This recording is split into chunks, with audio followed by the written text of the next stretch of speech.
House chamber, and there is no separate space, right? If a member needs to get from one side of the building to the other, they go right through those spaces, and very often it's fun to point out. People will recognize their own member from their district. They may be visiting us from far, far away, and they'll recognize the member from their district passing through. Looks like Senator Debbie Stabenow from Michigan. You mentioned about the People's House. Inaugurations take place here, not the Supreme Court. Yeah, not that's the White a really House. good point. Where inaugurations don't happen. Right. They make the laws that protect us here. Elected officials here. Accountability, Congress. It's important. Well, and this is a ceremony that's happening publicly, in full view, right? Look at that entrance to the crypt. That was an excellent shot. So in the crypt of the Capitol, you can see these, they're sandstone columns, they're Doric columns. They're among some of the oldest architectural features in the building. And they were originally all supposed to be painted white, and so you'll see a little bit of variation in the natural stone there. Now that star in the center is called the Compass Stone. Here comes Senator Clinton and former President William Jefferson Clinton. They just stepped through the crypt of the Capitol, heading out now down into the chute, and we'll be seeing them on the platform really soon. Back on the platform here, you can see to the left the podium where the action's going to go down. And again, this is constructed. This is all kind of built onto the side of the Capitol. There's actually a section of railing, yes, which is removable. It's a massive stone balustrade. It looks like you couldn't lift it for anything, but every 4 years, it's lifted out so that there's a pathway for folks to get out onto the west front here.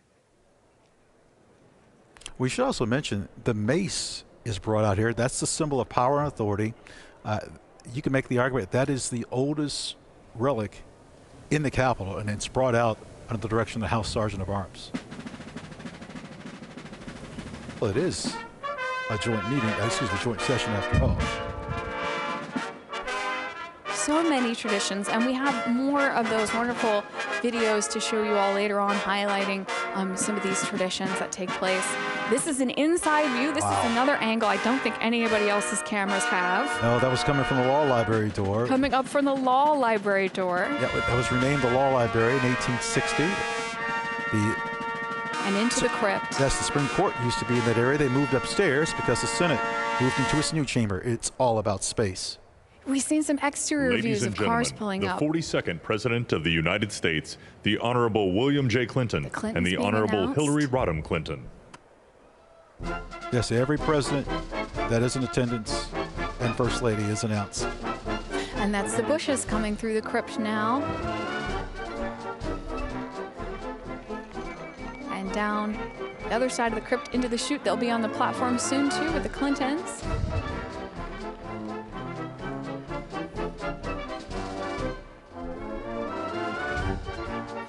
Normally we would hear the roar of the crowd for every one announced, and it is noticeably different.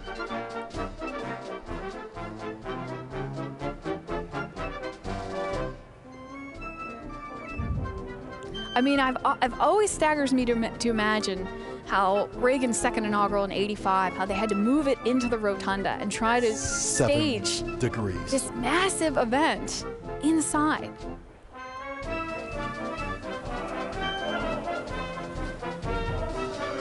Because you mentioned earlier James Monroe's inauguration outside. The first one to be held outdoors, and the number of people attending just, astronomically more.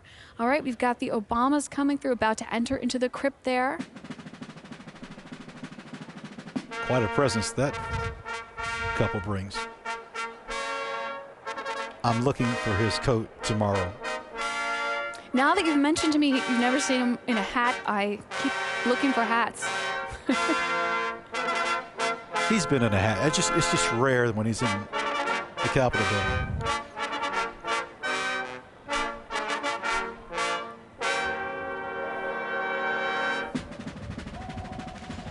And all these folks we're seeing, this is their home. Oh, very. They have memories here going back years. Familiar faces around. Ladies and gentlemen, the 43rd President of the United States, the Honorable George W. Bush and Mrs. Laura Bush. The Bush is coming out of the chute and onto the platform. Oh, we got a scarf slip there. You're right, that wind is picking up. The Bush legacy, formidable.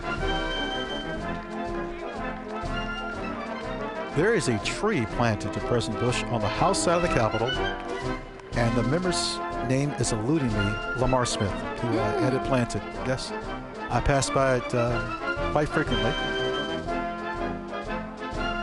You know, inaugurations almost like track the history of technology in this nation. You know, if you think about the early ones, there's no radio, no television, there's no amplification.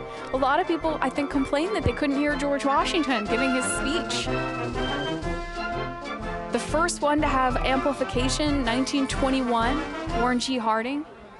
Oh, we have got the justices arriving Executive here. branch. You mean the judicial branch? Excuse me, judicial branch, excuse me.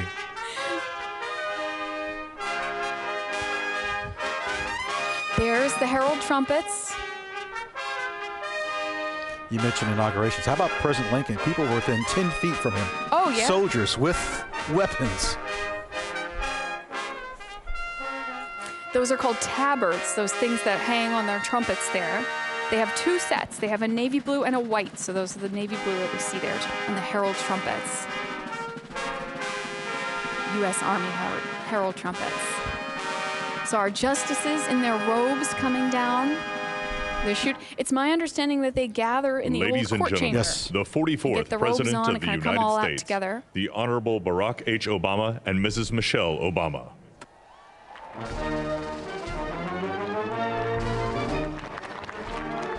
Noticeable applause. I hear the applause there.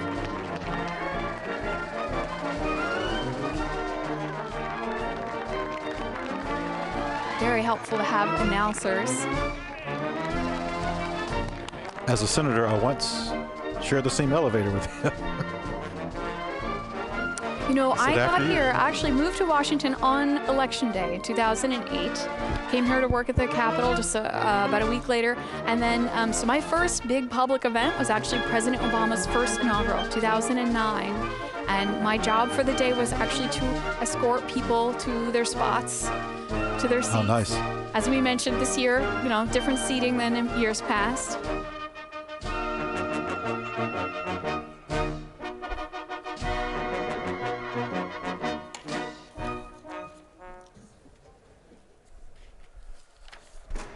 Ladies and gentlemen, the Chief Justice of the United States, the Honorable John G. Roberts, Jr., and the Associate Justices of the Supreme Court. Justice Sotomayor will be doing the swearing in later for VP-elect Harris.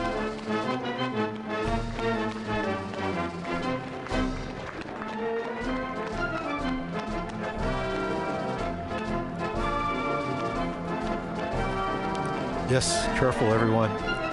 Yeah, everyone needs to watch their step. There's carpeting there. I know what people are thinking. Why can't they take an elevator? It's just not that simple. Well, this is a historic building. It's Well, just to get to that point, there's those other areas. Justice Barrett, I see, just towards the end. Elena Kagan there. Yep, Justice Kavanaugh. It would seem that they have stepped out in order, almost in the way that they're seated, right? Because they're seated in the chamber, Chief Justice in the middle, and then the other Associate Justices fan out on either side in order of Vice experience. President-elect Harris and Mr. Douglas Imhoff, Cole Mackin Imhoff, and Ella Rose Imhoff. You know, I was reading that we have a lot of stepmothers involved in the ceremony today. Dr. Jill Biden, stepmother to President-elect Biden's sons, and then, of course, Vice President-elect Harris, stepmother to these two individuals here. This is likely as much as we'll see of the children as coverage of young people. It's out of respect to the family. So being shown to their seats. They are young, 21 and 26. And Vice President-elect Harris has been their stepmother for a few years now. I think they were maybe teens. This seems so strange that there's so few people there. But It looks very different than inaugurations past. But this tradition is so long that although this looks different than the last one and the one before that, it may not look that different than the ones at the very beginning. You know, we talked about 1801 and people saying they couldn't spot Jefferson because he wasn't wearing any special sash or hat or anything.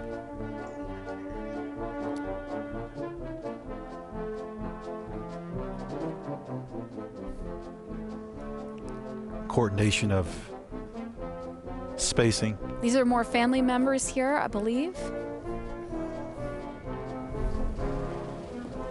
These are the Biden's children here. So this is Biden family members.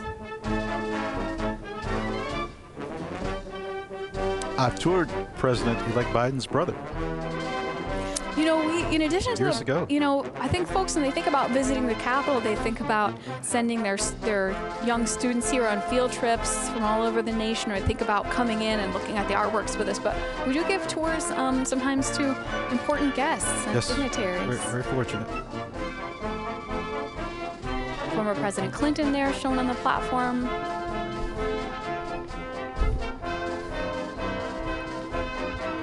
We're approaching the 11 o'clock hour, and in another hour, President Biden-elect, well, he'll be sworn in, and we'll hear his remarks in less than that time. So, yes, people have waited a long time, but the end is near.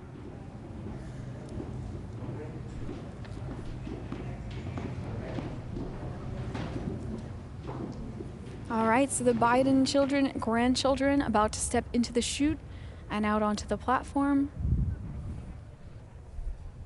Robert Hunter Biden II, Ashley Blazer Biden, and the grandchildren of the president-elect there.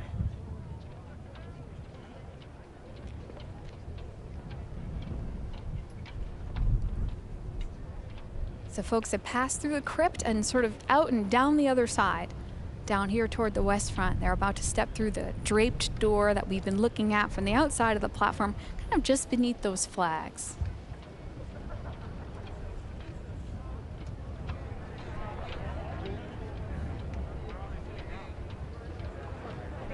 A question one might ask. Ladies and gentlemen, the children of President-elect Biden, Robert Hunter Biden II and Ashley Blazer Biden, also the grandchildren of the president-elect. Now, I just want to point out the Marine Band here is playing John Philip Sousa March, which is called Beau Ideal. As we see the Biden children and grandchildren headed out to the platform to take their seats.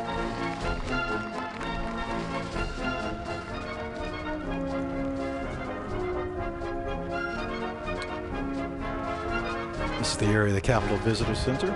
Yeah, that's the area where the Visitor Center attaches to the old front of the Capitol. So if you look closely at the walls here, you can see sandstone from the 2000s attached to sandstone from the 1800s, and a little clear window in the floor. Coming through the crypt. You know, with the approach of Vice President Pence, who's a pretty cool customer, if this isn't emotional, it will be when he leaves on the East Front. So it'll be interesting to see for him and his wife. Just their posture coming down, what the emotions might be. Has to be surreal. Yes. And while all this is happening, the platform filling up with members, you know, the president-elect waiting somewhere inside the Capitol. If you can imagine folks being backstage before a big performance, the jitters, the butterflies, hoping you remember your lines, hoping you remember your marks, right, where you're supposed to stand.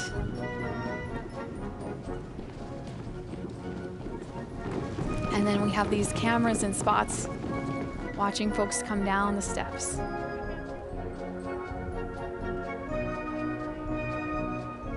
Just behind those steps is actually the spot where they were meant to entomb George Washington, underneath the crypt of the Capitol. Vice President Pence here, about to step out from the chute. We see the Obamas on the platform.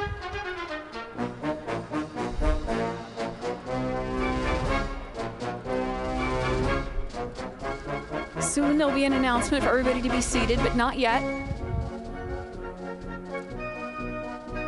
We do have a ways to go. We have the national anthem to be rendered. Yes.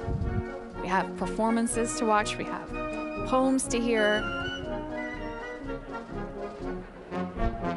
This program has expanded and contracted over the years, you know, according to the priorities of the day and according to the traditions, according to the conditions of the day. When they've had to cut things short for one reason or another, they've probably, you know, left some things out, and other times people have thought, well, I've got this moment and I'm gonna hear my favorite poet and I'm gonna hear my favorite musician. Ladies and gentlemen, accompanying the Vice President, the Secretary of the Senate, the Honorable Julie E. Adams, and Chief Administrative Officer of the House of Representatives, Catherine Spindor.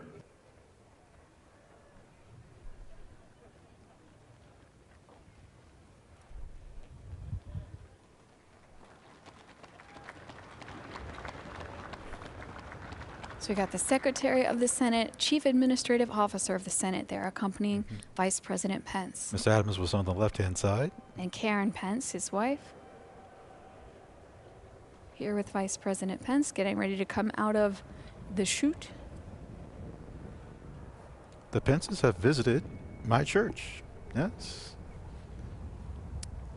Vice President Pence is, I think, probably the member of Congress, Senate, that visitors have spotted the most on my tours in the past couple of years. He has time for people, doesn't he? When he comes stops and shakes hands. I had whole school groups of 8th graders run over to meet the Vice President. And again, it's one of those moments folks can't believe they're having. Came on a tour of the Capitol and saw the Vice President. Oh, there they are, those tabards on the herald trumpets. Ladies and gentlemen, the Vice President of the United States, the Honorable Michael R. Pence and Mrs. Karen Pence.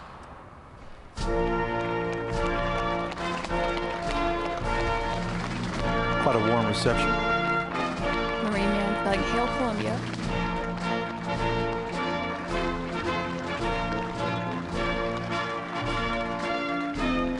Oh, I'm sorry, I think this is another Sousa March.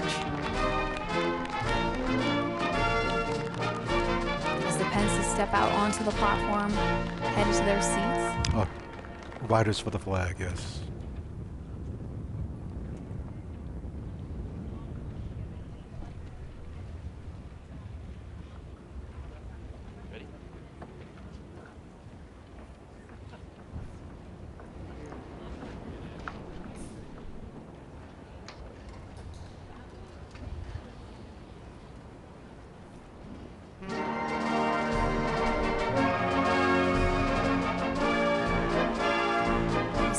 Justices there in the same shot with Vice President Pence. Familiar tune?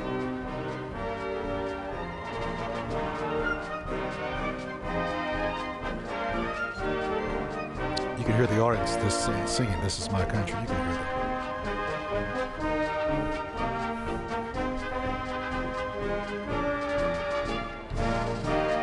I was reading about the Marine Band uniforms, and they have a slightly different uniform for the orchestra because those epaulets on the shoulder make it very hard for them to hold the violins and such. So it's an incredible thing to think about uniform design having to conform to what musicians need to play their instruments.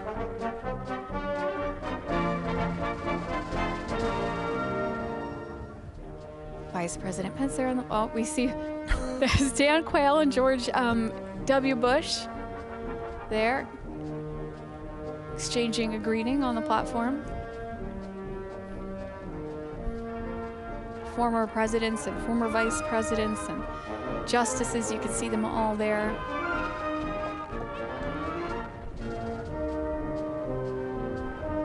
And families. Family that we see here. Did you notice those two strollers earlier out on the east front? I think. I didn't see the yes, strollers. Yes, 2 strollers. Sure. On the east front. I think we know who was in those strollers now. I think we do. Got some small ones there.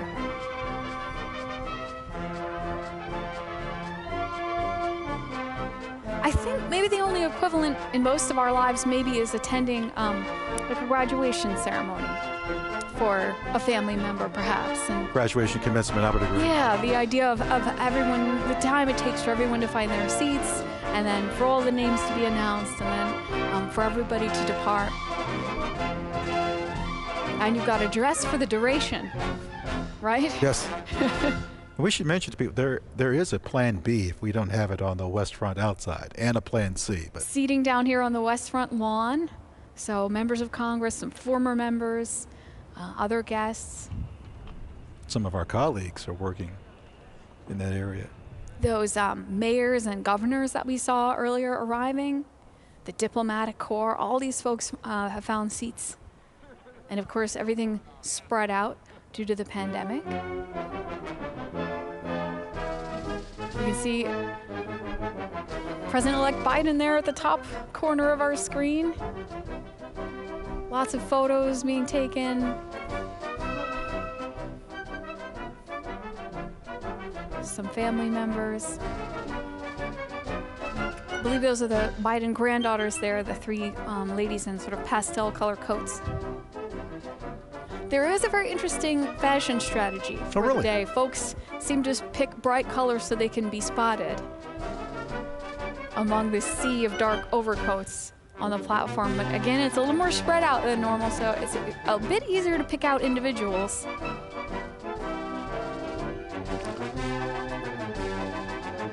Another view of the Marine Band here. You know, one thing we've noticed, no one has, gone back into the entrance. Coming out the west door. Yes, once you're out. Back in the west once you're door. out, I think that's it.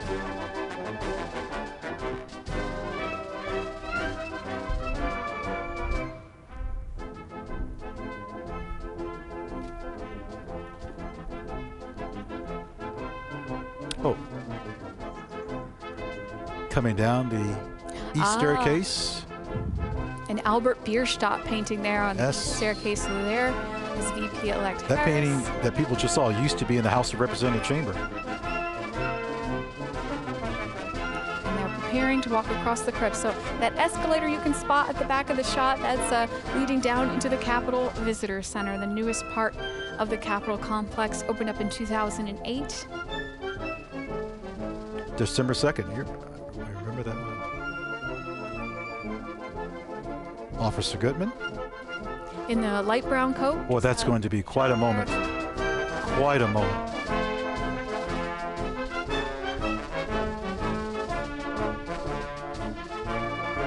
Kamala Harris and Doug Emhoff here preparing to cross the crypt.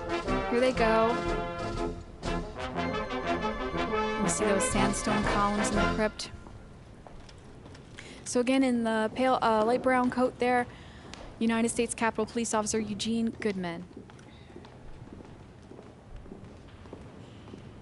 Deputy Sergeant at Arms. Yes, for this ceremony. Acting Deputy Senate Sergeant at Arms. Excuse me. Eugene Goodman. Eugene O. Goodman, Private First Class, United States Capitol Police. Very soft-spoken gentleman. Says 4 words a week. He's a familiar face to us and to our colleagues in the guide service. And he's a face that you all may have seen recently, and some photographs and video of the Capitol.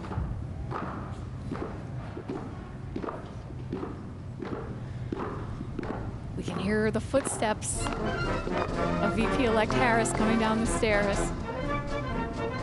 from the crypt.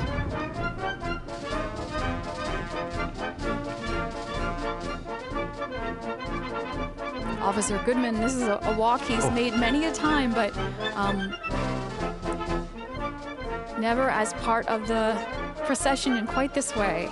Don't you feel like he's on duty? It's just, you can see his eyes sort of going back and forth. Oh, of course, he's seeing familiar faces all around him, but... Ladies and gentlemen, accompanying the Vice President-elect, the Chief of Inaugural Ceremonies, Maria Miller-Lohmeyer, the Acting Deputy House Sergeant at Arms, Kevin Grubbs, and the Acting Deputy Senate Sergeant at Arms, United States Capitol Police Officer, Private First Class, Eugene O. Goodman. well, crescendo of applause, and we know who that's for. Yeah. Officer Goodman.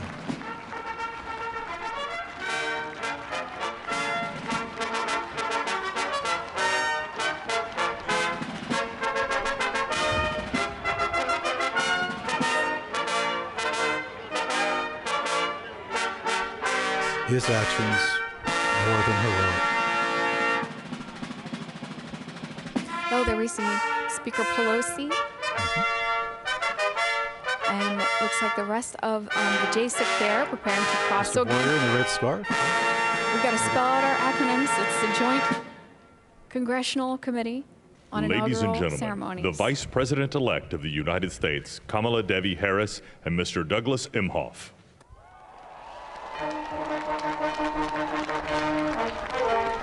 Vice President-elect Harris, who resigned her seat as a senator from California just yesterday, and today, very shortly, to be sworn in as Vice President. So her office within the Capitol will move. Yes. From her senator's office to the vice president's office. You know, it's really Richard Nixon that really transferred the location of the vice presidency, working towards the old executive office building. And putting the locus of the vice president's office here at the Capitol. But of course, they are the tie-breaking vote in the Senate. All right, so on our camera there on the right, we can see Representative Hoyer in the red scarf, member of the Joint Committee, the JSIC, Joint Congressional Committee on Inaugural Ceremonies.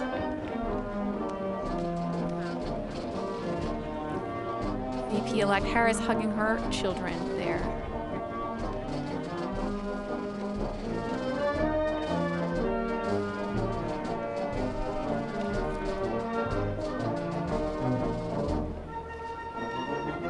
Oh, that's a moment there. Vice President. VP Vice meeting President. VP. Yes, Harris-elect. Vice President-elect Harris, yes.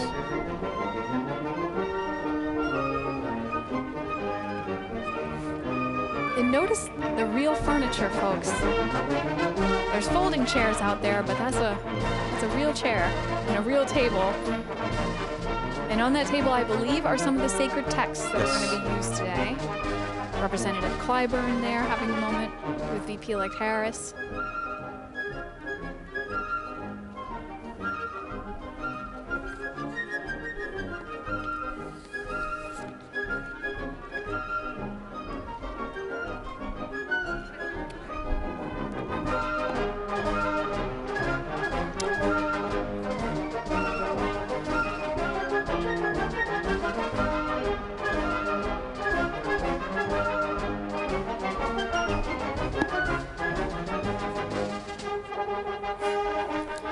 Do I see snow? I see snow flurries, it looks like, in this shot of Chuck Schumer.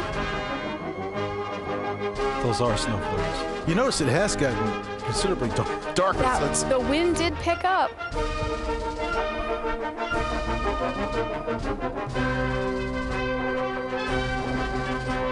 Well, soon to be the 46th president.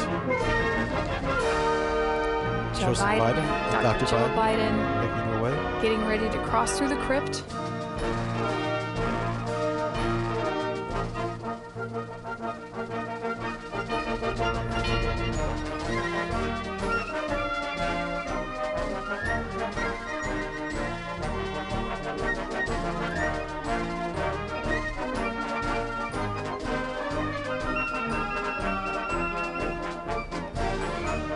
We'll wave to the camera. I can't stress enough that we have cameras in areas that you won't see on any other live stream or broadcast. These behind-the-scenes shots, this idea The that you Joint can see into the Congressional Visitor Committee Center. on Inaugural Ceremonies, Staff Representative Alexandria Gordikan DeChico, accompanying the House Republican leader, the Honorable Kevin McCarthy. Staff Representative Bridget Brennan, accompanying House Majority Leader, the Honorable Steny Hoyer and Mrs. Yvette Lewis. Staff Representative Kate Knudsen, accompanying Speaker of the House of Representatives, the Honorable Nancy Pelosi and Mr. Paul Pelosi. Staff Representative Lindsey Kerr, accompanying the Honorable Amy Klobuchar and Mr. John Bessler. Staff Representative Stephanie Hager Mucko, accompanying Senate Majority Leader, the Honorable Mitch McConnell and the Honorable Elaine L. Chao. And Staff Representative Rochelle Graves Schroeder, accompanying the Chairman of the Joint Congressional Committee on Inaugural Ceremonies, the Honorable Roy Blunt and Mrs. Abigail Blunt. So those members of the JCEC, the Joint Congressional Committee on Inaugural Ceremonies, the official host of today's 59th inaugural ceremonies, we can see them there headed out onto the platform. The announcer just said the names. Proud moment for the committee. They've put all this together. Not just September, well before that, the planning has gone on. And let's be honest, this has been a different inauguration and hopefully something that we won't see again for a lot of different reasons. And they've really pulled this off handsomely. There goes Senator Blunt, the former Majority Whip of the House. He's been through a few of these ceremonies. Again, this is the second time he has chaired this committee. Yes. There's been 5 people to chair the committee twice, and Senator Blunt would be the latest. He spoke of this ceremony today being an assurance for all people, our continued and unbroken commitment, continuity, stability, perseverance, democracy. As we get ready to see the peaceful transfer of power, an event both commonplace and miraculous. President-elect Biden here and Dr. Jill Biden just passing through the crypt of the Capitol, soon to emerge onto the platform. We can see the back of the Obamas here on the platform.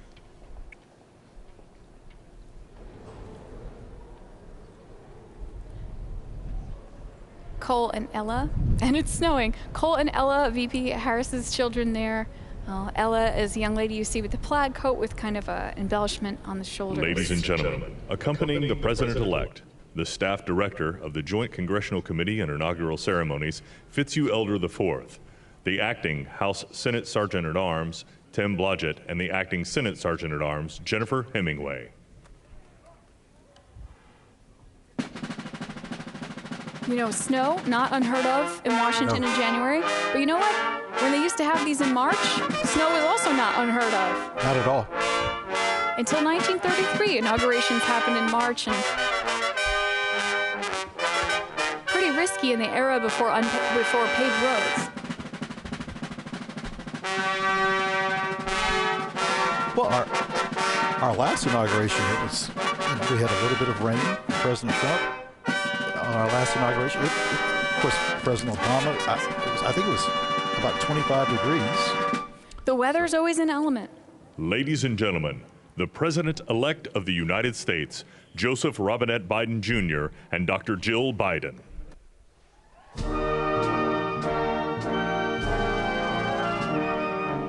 This piece by the Marine Band Trio from Hail America.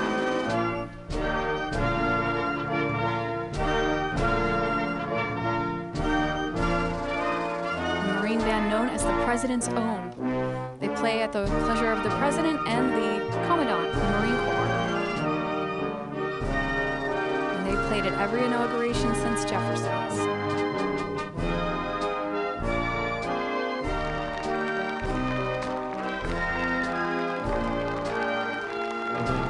Biden's approaching their seats on the platform here. Greeting former VP Dan Quayle.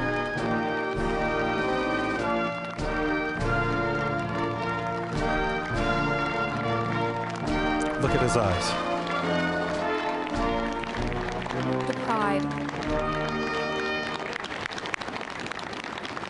Ladies and gentlemen, please be seated. That's a phrase that is well welcomed right now.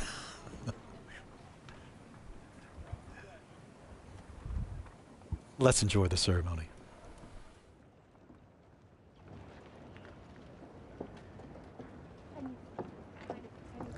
Please welcome the Honorable Amy Klobuchar.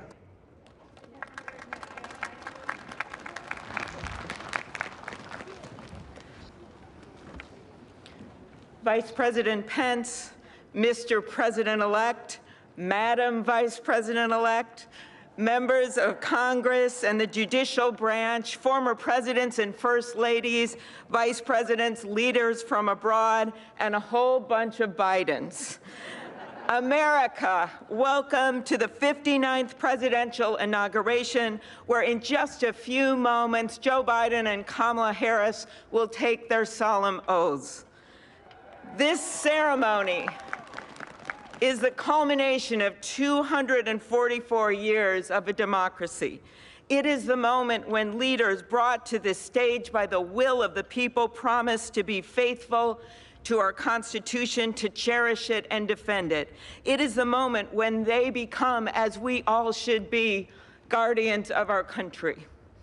Have we become too jaded, too accustomed to the ritual of the passing of the torch of democracy to truly appreciate what a blessing and a privilege it is to witness this moment? I think not. 2 weeks ago, when an angry, violent mob staged an insurrection and desecrated this temple of our democracy, it awakened us to our responsibilities as Americans. This is the day when our democracy picks itself up, brushes off the dust, and does what America always does: goes forward as a nation under God, indivisible, with liberty and justice for all. This conveyance of a sacred trust between our leaders and our people takes place in front of this shining Capitol dome for a reason. When Abraham Lincoln gave his first inaugural address in front of this Capitol, the dome was only partially constructed, braced by ropes of steel. He promised he would finish it. He was criticized for spending funds on it during the Civil War. To those critics, he replied, "If the people see the Capitol going on, it is a sign we intend the Union shall go on." And it did, and it will. Generations of Americans gave their lives to preserve our republic in this place. Great legislation to protect civil rights and economic security and lead the world was debated and crafted under this dome. Now it falls on all of us, not just the two leaders we are inaugurating today, to take up the torch of our democracy, not as a weapon of political arson, but as an instrument for good. We pledge today never to take our democracy for granted as we celebrate its remarkable strength. We celebrate its resilience, its grit. We celebrate the ordinary people doing extraordinary things for our nation, the doctors and nurses on the front line of this pandemic, the officers in the Capitol, a new generation never giving up hope for justice. We celebrate a new president, Joe Biden, who vows to restore the soul of America and cross the river of our divides to a higher plane. And we celebrate our first African American, first Asian American, and first woman vice president, Kamala Harris, who stands on the shoulders of so many on this platform who have forged the way to this day. When she takes the oath of office, little girls and boys across the world will know that anything and everything is possible. And in the end, that is America, our democracy, a country of so much good. And today, on these Capitol steps and before this glorious field of flags, we rededicate ourselves to its cause. Thank you. It is now my honor to introduce to you the senator who has worked with me and so many others to make this ceremony possible, my friend and the chair of the Inaugural Committee, Missouri Senator Roy Blunt.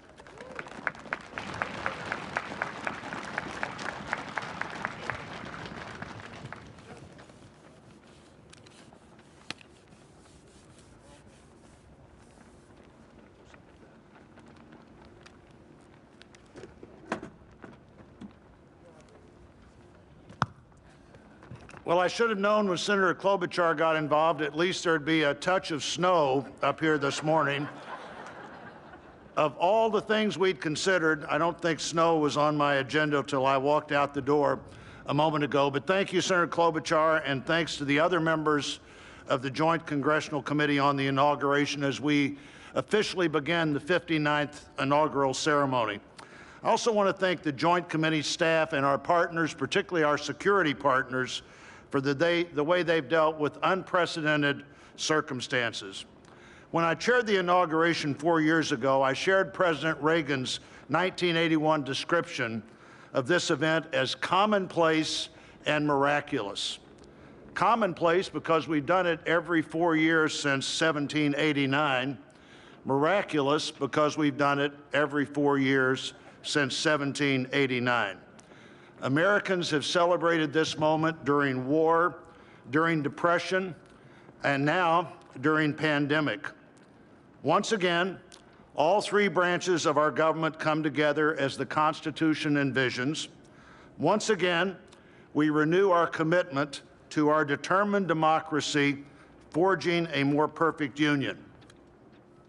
That theme for this inauguration, our determined democracy, forging a more perfect union, was announced by the Joint Committee before the election, with the belief that the United States can only fulfill its promise and set an example for others if we are always working to be better than we have been.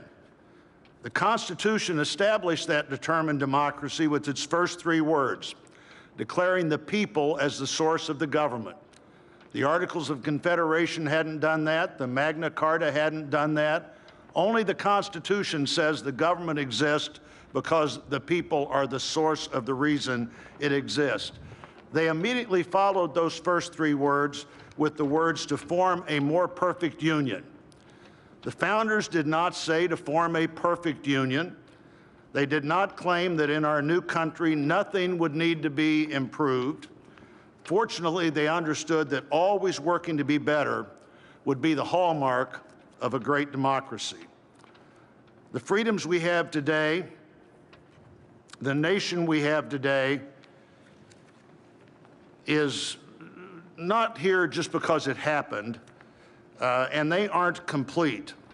A great democracy working through the successes and failures of our history, striving to be better than it had been. And we are more than we have been, and we are less than we hope to be. The assault on our Capitol at this very place just 2 weeks ago reminds us that a government designed to balance and check itself is both fragile and resilient. During the last year, the pandemic challenged our free and open society and called for extraordinary determination and sacrifice, and still challenges us today. Meeting that challenge head on have been and are healthcare workers, scientists, first responders, essential frontline workers, and so many others we depend on in so many ways. Today we come to this moment, people all over the world, as we're here, are watching and will watch what we do here. Our government comes together. The Congress and the courts join the transition of executive responsibility. One political party more pleased today and on every inaugural day than the other. But this is not a moment of division, it's a moment of unification. A new administration begins and brings with it a new beginning. And with that, our great national debate goes forward, and a determined democracy will continue to be essential in pursuit of a more perfect union and a better future for all Americans. What a privilege for me to join you today. Thank you.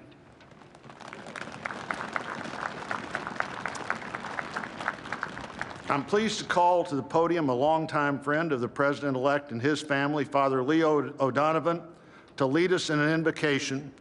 Please stand if you are able and remain standing for the national anthem and the pledge to our flag.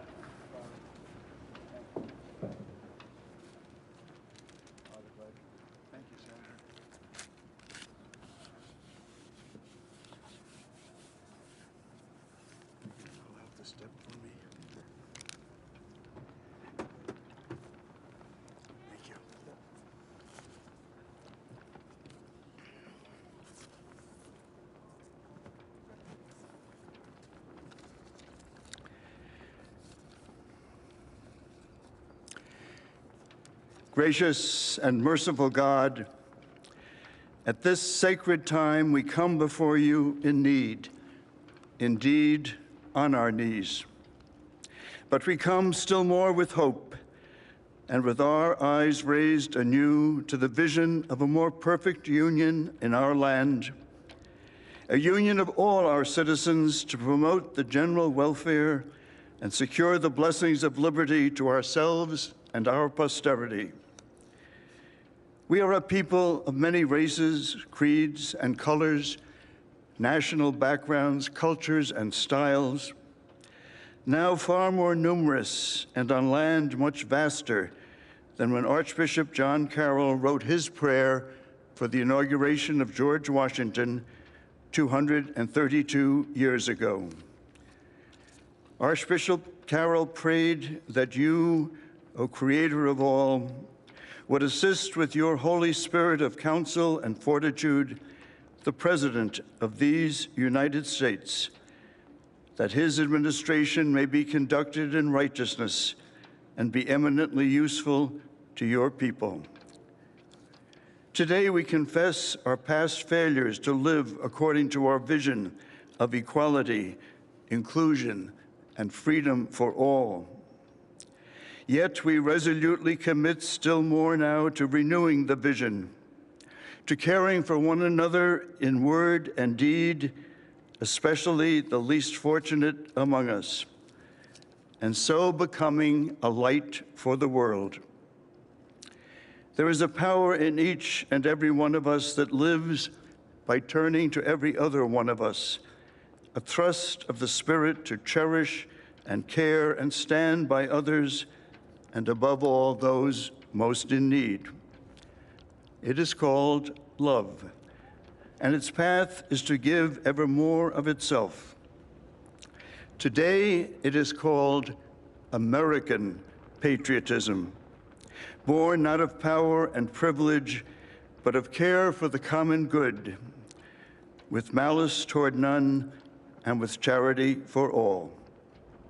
For our new president, we beg of you the wisdom Solomon sought when he knelt before you and prayed for an understanding heart so that I can govern your people and know the difference between right and wrong. We trust in the counsel of the letter of James. If any of you lacks wisdom, you should ask God, who gives generously to all without finding fault, and it will be given to you.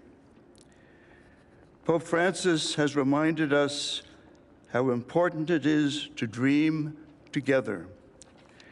By ourselves, he wrote, we risk seeing mirages, things that are not there. Dreams, on the other hand, are built together. Be with us, holy mystery of love, as we dream together. Help us under our new president to reconcile the people of our land, restore our dream and invest it with peace and justice and the joy that is the overflow of love. To the glory of your name, forever, amen.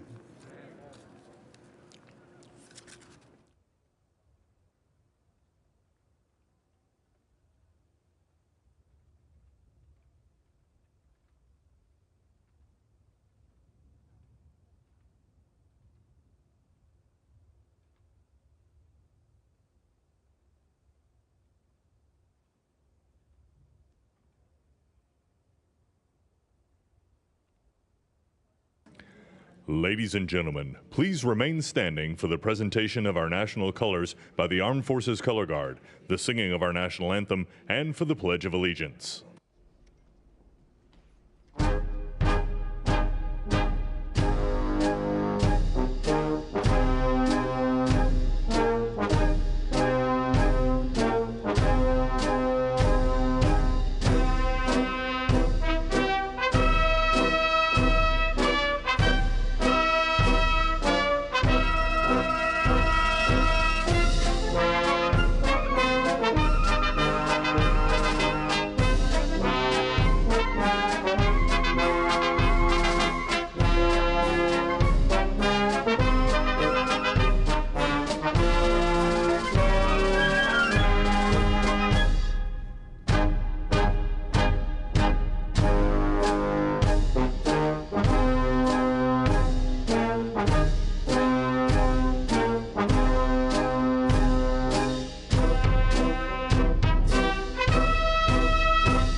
Ladies and gentlemen, here for the singing of our national anthem, accompanied by the President's own United States Marine Band, please welcome Lady Gaga.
Ladies and gentlemen, please welcome from the City of South Fulton, Georgia Fire and Rescue Department, President of the International Association of Firefighters, Local 3920, Fire Captain Andrea M. Hall, for the reciting of the Pledge of Allegiance.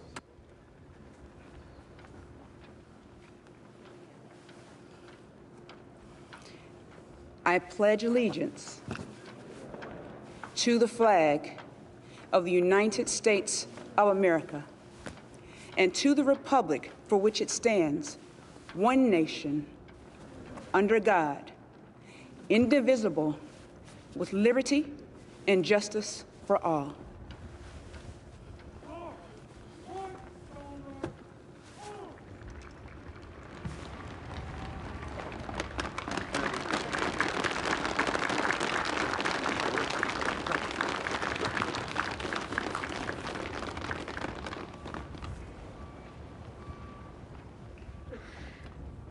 What you are all about to be part of, America, is a historic moment of firsts. To administer the oath to our first African American, our first Asian American, and our first woman Vice President, Kamala Harris, it is my great privilege to welcome to the inaugural stage the first Latina to ever serve on the Supreme Court of the United States of America, Justice Sonia Sotomayor. Ladies and gentlemen, please remain standing for the oath of office, followed by musical honors.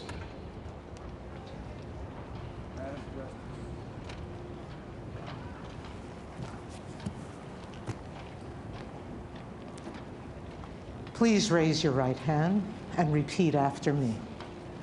I, Kamala Davy Harris, do solemnly swear I, Kamala Davy Harris, do solemnly swear that I will support and defend the Constitution of the United States that I will support and defend the Constitution of the United States against all enemies, foreign and domestic, against all enemies, foreign and domestic, that I will bear true faith and allegiance to the same, that I will bear true faith and allegiance to the same, that I take this obligation freely that I take this obligation freely without any mental reservation or purpose of evasion, without any mental reservation or purpose of evasion, that I will well and faithfully discharge that I will well and faithfully discharge the duties of the office on which I am about to enter. the duties of the office upon which I am about to enter. So help me God. So help me God.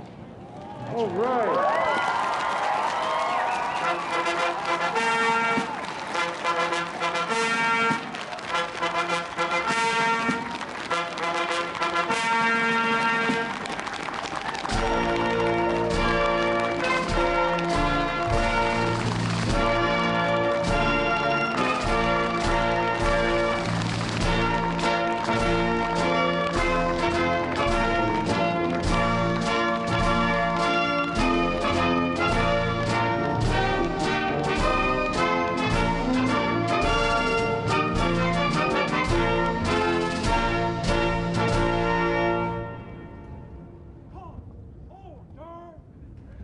Ladies and gentlemen, please be seated.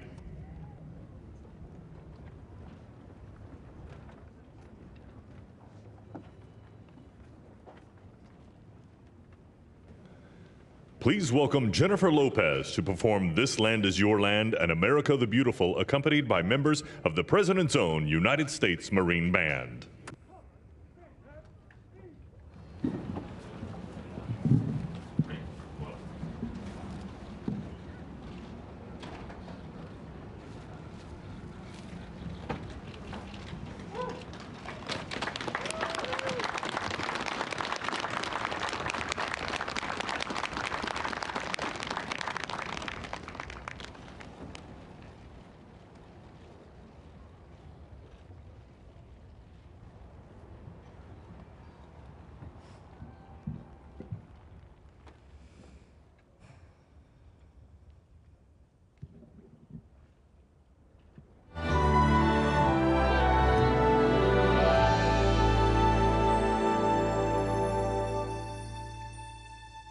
This land is your land. This land is my land. From California to the New York Islands, from the Redwood Forest to the Gulf Stream waters. This land was made for you and me. As I went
From sea to shining sea.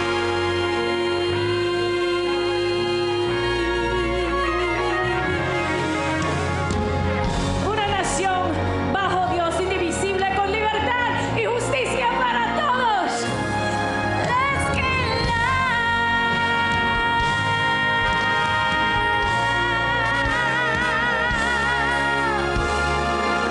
This land was made for you and me.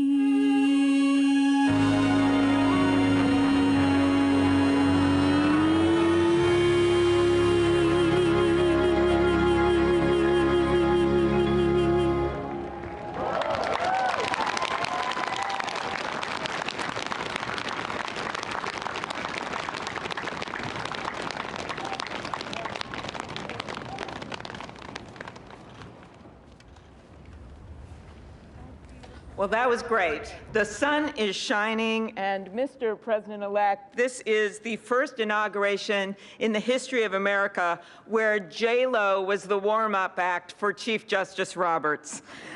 With that, it is now my distinct honor to introduce the Chief Justice of the Supreme Court of the United States, John Roberts, to administer the presidential oath to the next President of the United States, Joseph R. Biden.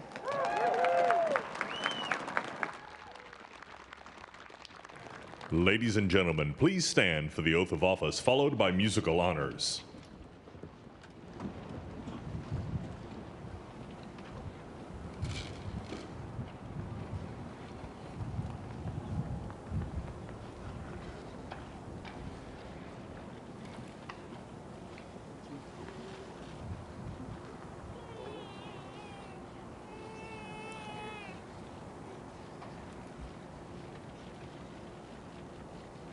Please raise your right hand and repeat after me.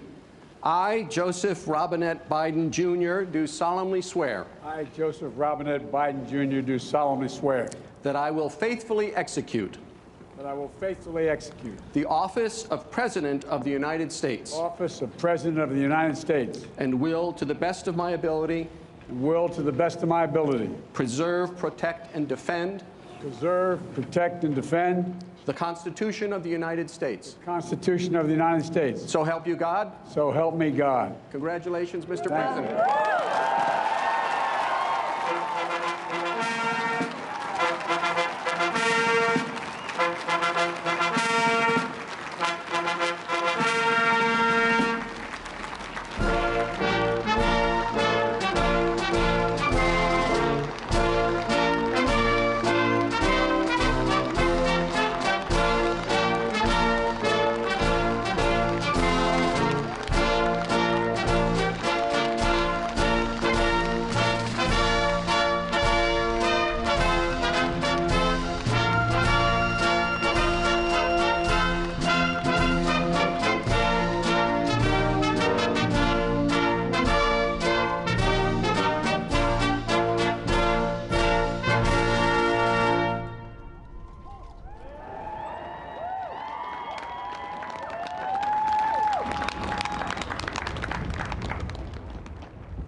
Ladies and gentlemen, please be seated.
My fellow Americans, a moment we have all been waiting for.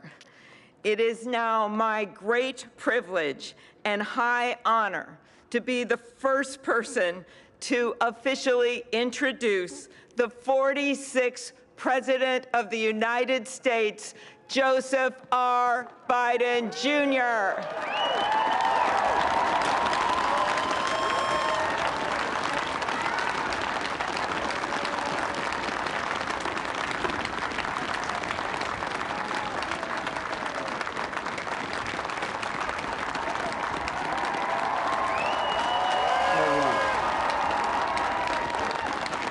Chief Justice Roberts, Vice President Harris,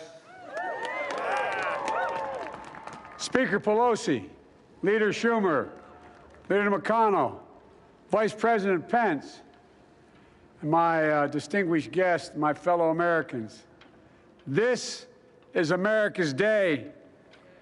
This is democracy's day, a day of history and hope, of renewal and resolve. Through a crucible for the ages, America has been tested anew, and America has risen to the challenge. Today, we celebrate the triumph not of a candidate, but of a cause, the cause of democracy.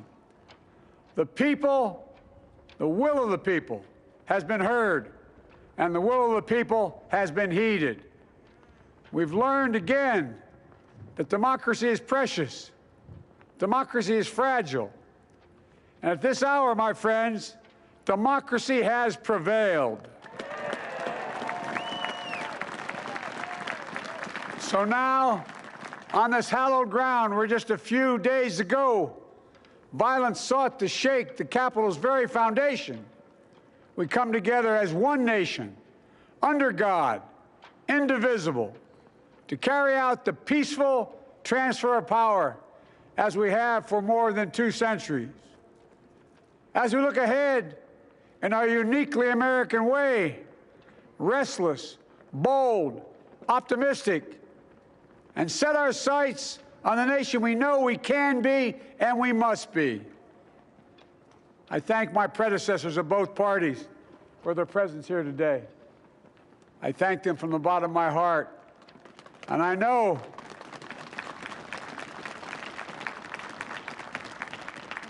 the resilience of our Constitution and the strength of our nation, as does President Carter, who I spoke with last night, who cannot be with us today, but whom we salute for his lifetime in service. I've just taken the sacred oath each of those patriots have taken, the oath first sworn by George Washington. But the American story depends not on any one of us, not on some of us, but on all of us, on we, the people, who seek a more perfect union. This is a great nation. We are good people. And over the centuries, through storm and strife, in peace and in war, we've come so far. But we still have far to go. We'll press forward with speed and urgency, for we have much to do in this winter of peril and significant possibilities. Much to repair, much to restore, much to heal, much to build, and much to gain. Few people in our nation's history have been more challenged or found a time more challenging or difficult than the time we're in now. Once-in-a-century virus that silently stalks the country has taken as many lives in 1 year as America lost in all of World War II. Millions of jobs have been lost. Hundreds of thousands of businesses closed. A cry for racial justice, some 400 years in the making, moves us. The dream of justice for all will be deferred no longer. A cry for survival comes from the planet itself, a cry that can't be any more desperate or any more clear. And now, a rise of political extremism, white supremacy, domestic terrorism that we must confront and we will defeat. To overcome these challenges, to restore the soul and secure the future of America, requires so much more than words. It requires the most elusive of all things in a democracy: unity. Unity. In another January, on New Year's Day in 1863, Abraham Lincoln signed the Emancipation Proclamation. When he put pen to paper, the president said, and I quote, "If my name ever goes down into history, it'll be for this act, and my whole soul is in it." My whole soul is in it. Today, on this January day, my whole soul is in this, bringing America together, uniting our people, uniting our nation. And I ask every American to join me in this cause.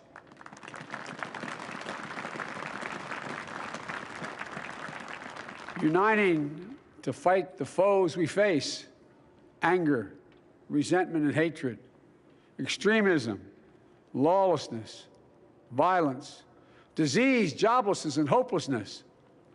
With unity, we can do great things, important things. We can right wrongs. We can put people to work in good jobs. We can teach our children in safe schools. We can overcome the deadly virus. We can reward work and rebuild the middle class and make health care secure for all. We can deliver racial justice, and we can make America once again the leading force for good in the world. I know speaking of unity can sound to some like a foolish fantasy these days. I know the forces that divide us are deep and they are real. But I also know they are not new. Our history has been a constant struggle between the American ideal that we're all are created equal and the harsh, ugly reality that racism, nativism, fear, demonization have long torn us apart. The battle is perennial, and victory is never assured. Through Civil War, the Great Depression, World War, 9/11, through struggle, sacrifice, and setbacks, our better angels have always prevailed. In each of these moments, enough of us have come together to carry all of us forward. And we can do that now. History, faith, and reason show the way of unity. We can see each other not as adversaries, but as neighbors. We can treat each other with dignity and respect. We can join forces, stop the shouting, and lower the temperature. For without unity, there is no peace, only bitterness and fury. No progress, only exhausting outrage. No nation, only a state of chaos. This is our historic moment of crisis and challenge, and unity is the path forward. And we must meet this moment as the United States of America. If we do that, I guarantee you we will not fail. We have never, ever, ever, ever failed in America when we've acted together. And so today, at this time, in this place, let's start afresh, all of us. Let's begin to listen to one another again, hear one another, see one another, show respect to one another. Politics doesn't have to be a raging fire, destroying everything in its path. Every disagreement doesn't have to be a cause for total war. And we must reject the culture in which facts themselves are manipulated and even manufactured.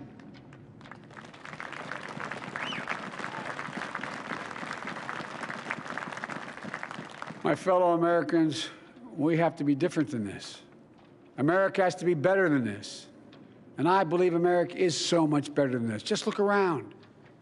Here we stand in the shadow of the Capitol dome, as was mentioned earlier, completed amid the Civil War, when the Union itself was literally hanging in the balance. Yet we endured. We prevailed. Here we stand, looking out on the great mall where Dr. King spoke of his dream. Here we stand where 108 years ago, at another inaugural, thousands of protesters tried to block brave women marching for the right to vote. And today, we mark the swearing in of the first woman in American history elected to national office, Vice President Kamala Harris. Don't tell me things can't change. Here we stand across the Potomac from Arlington Cemetery, where heroes who gave the last full measure of devotion rest in eternal peace. And here we stand, just days after a riotous mob thought they could use violence to silence the will of the people, to stop the work of our democracy, to drive us from this sacred ground. It did not happen. It will never happen. Not today, not tomorrow, not ever. Not ever.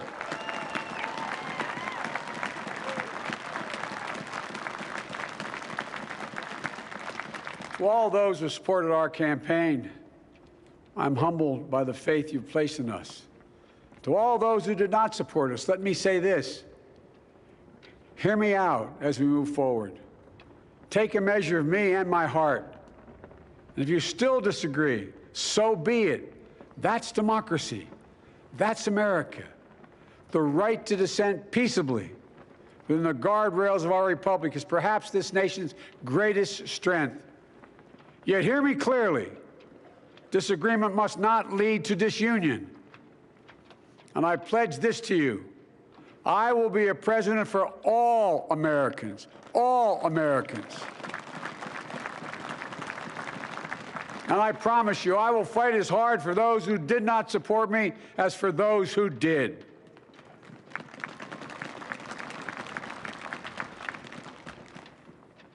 Many centuries ago, St. Augustine, a saint of my church, wrote that a people was a multitude defined by the common objects of their love.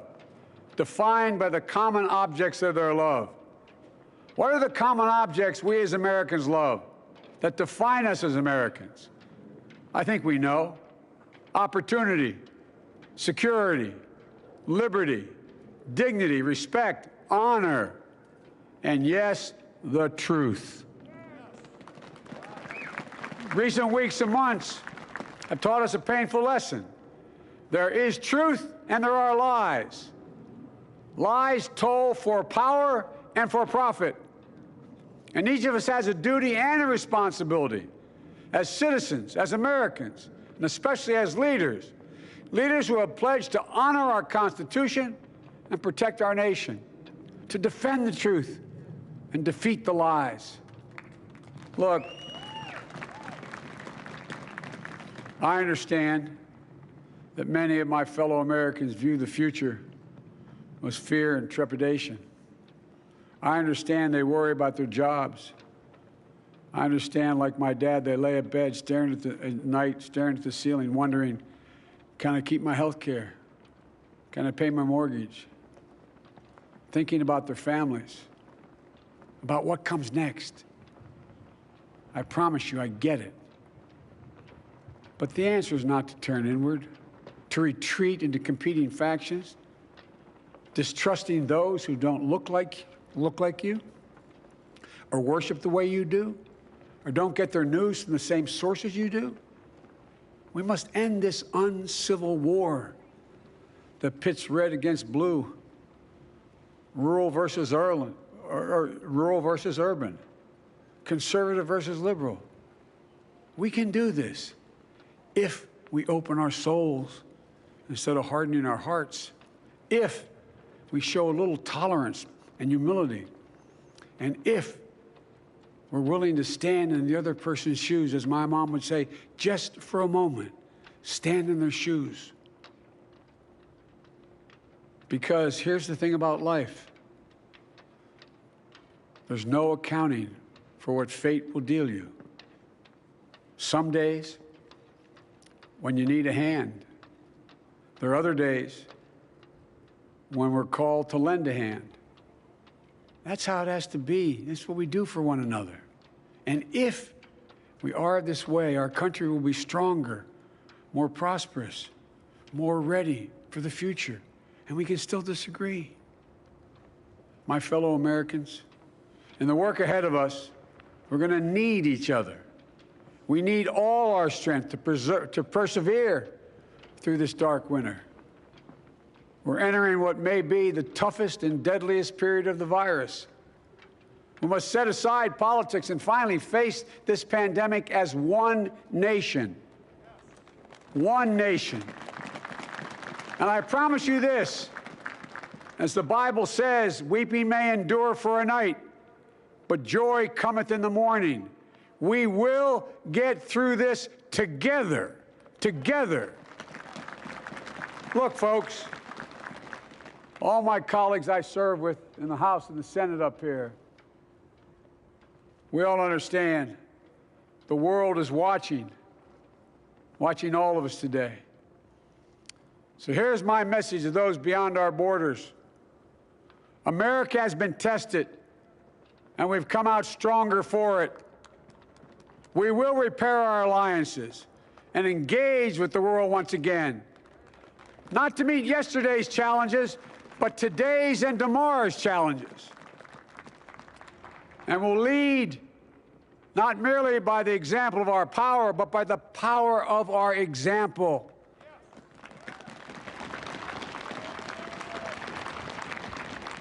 We'll be a strong and trusted partner for peace, progress, and security. Look, you all know we've been through so much in this nation.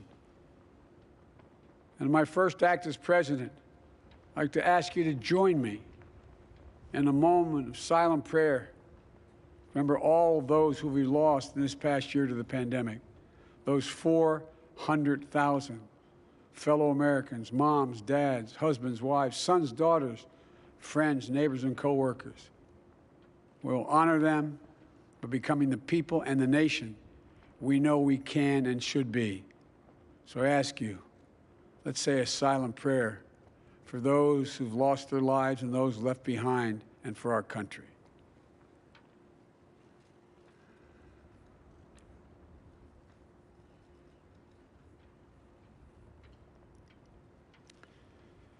Amen. Folks, this is a time of testing. We face an attack on our democracy and on truth, a raging virus, growing inequity, the sting of systemic racism, a climate in crisis, America's role in the world. Any one of these would be enough to challenge us in profound ways. But the fact is, we face them all at once, presenting this nation with one of the gravest responsibilities we've had. Now we're going to be tested. Are we going to step up, all of us? It's time for boldness, for there's so much to do. And this is certain. I promise you, we will be judged, you and I, by how we resolve these cascading crises of our era. We will rise to the occasion is the question. Will we master this rare and difficult hour? Will we meet our obligations and pass along a new and better world to our children? I believe we must. I'm sure you do as well. I believe we will. And when we do, we'll write the next great chapter in the history of the United States of America, the American story. A story that might sound something like a song that means a lot to me. It's called American Anthem. There's one verse that stands out, at least for me, and it goes like this. The work and prayers of century have brought us to this day. What shall be our legacy? What will our children say? Let me know in my heart when my days are through, America, America, I gave my best to you. Let's us add our own work and prayers to the unfolding story of our great nation. If we do this, then when our days are through, our children and our children's children will say of us, they gave their best, they did their duty, they healed a broken land. My fellow Americans, I close the day where I began, with the sacred oath. Before God and all of you, I give you my word. I will always level with you. I will defend the Constitution. I'll defend our democracy. I'll defend America. And I'll give all of you, keep everything I do in your service, thinking not of power, but of possibilities, not of personal interest, but the public good. And together, we shall write an American story of hope, not fear, of unity, not division, of light, not darkness, a story of decency and dignity, love and healing, greatness and goodness. May this be the story that guides us, the story that inspires us, and the story that tells ages yet to come that we answered the call of history. We met the moment. Democracy and hope, truth and justice did not die on our watch, but thrived. That America secured liberty at home and stood once again as a beacon to the world. That is what we owe our forebears, one another, and generation to follow. So, with purpose and resolve, we turn to those tasks of our time, sustained by faith, driven by conviction, and devoted to one another and the country we love with all our hearts. May God bless America, and may God protect our troops. Thank you, America.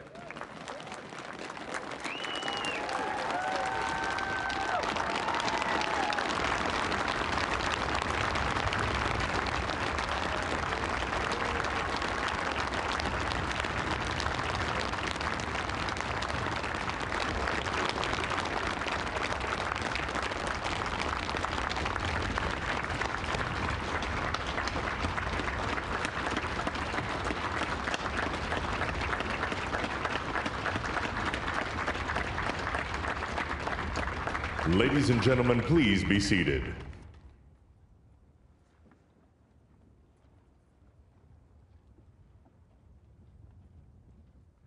Ladies and gentlemen, please welcome Garth Brooks to perform Amazing Grace.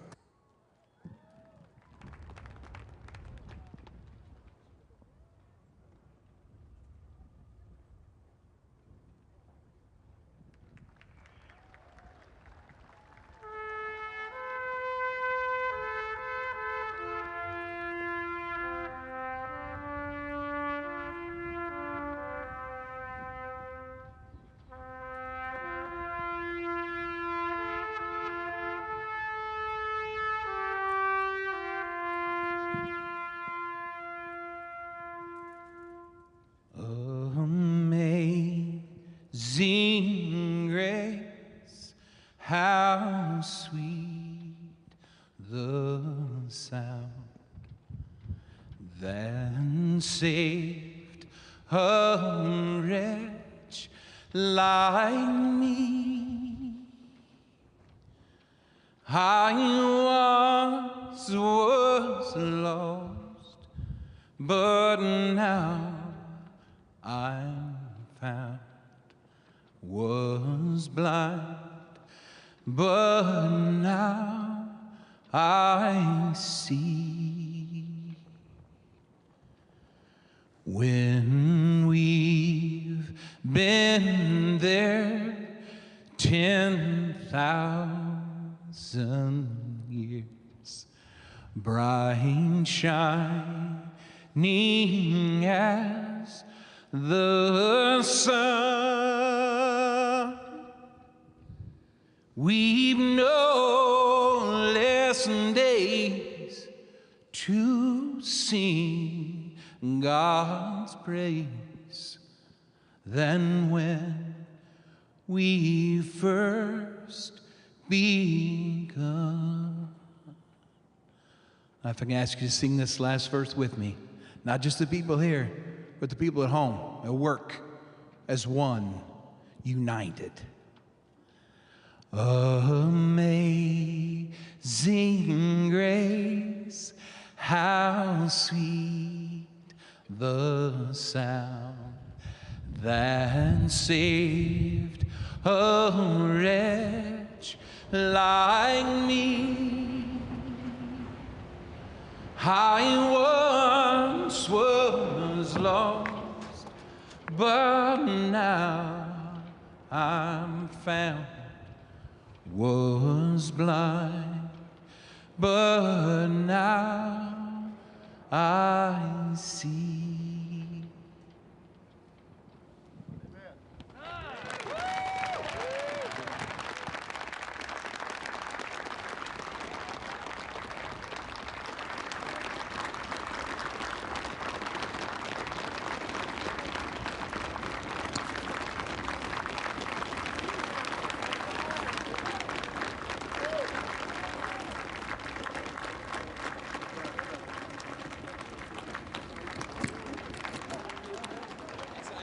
Hard not to be reminded of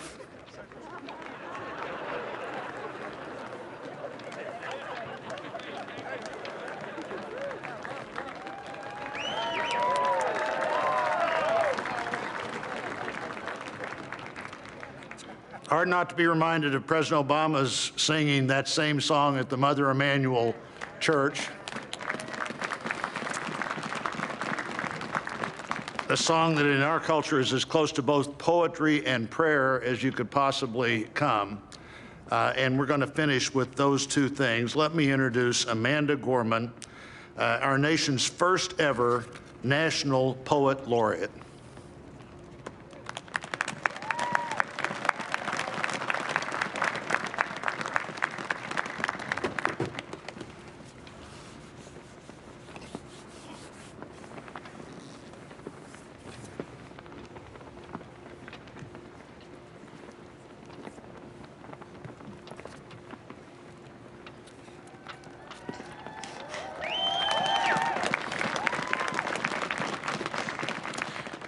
Mr. President, Dr. Biden, Madam Vice President, Mr. Emhoff, Americans, and the world.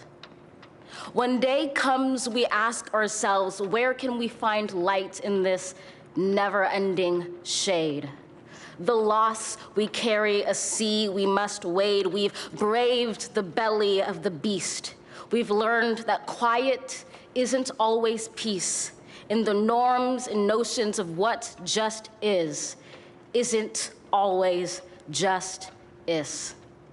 And yet the dawn is ours before we knew it. Somehow we do it. Somehow we've weathered and witnessed a nation that isn't broken, but simply unfinished. We, the successors of a country and a time where a skinny black girl descended from slaves and raised by a single mother can dream of becoming president, only to find herself reciting for one. And yes, we are far from polished, far from pristine, but that doesn't mean we are striving to form a union that is perfect. We are striving to forge our union with purpose, to compose a country committed to all cultures, colors, characters, and conditions of man.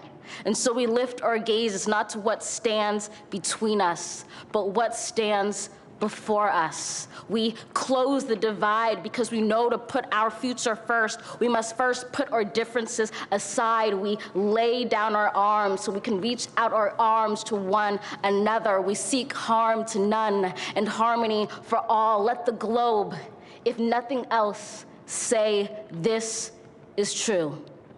That even as we grieved, we grew, that even as we hurt, we hoped, that even as we tired, we tried, that we'll forever be tied together, victorious, not because we will never again know defeat, but because we will never again sow division.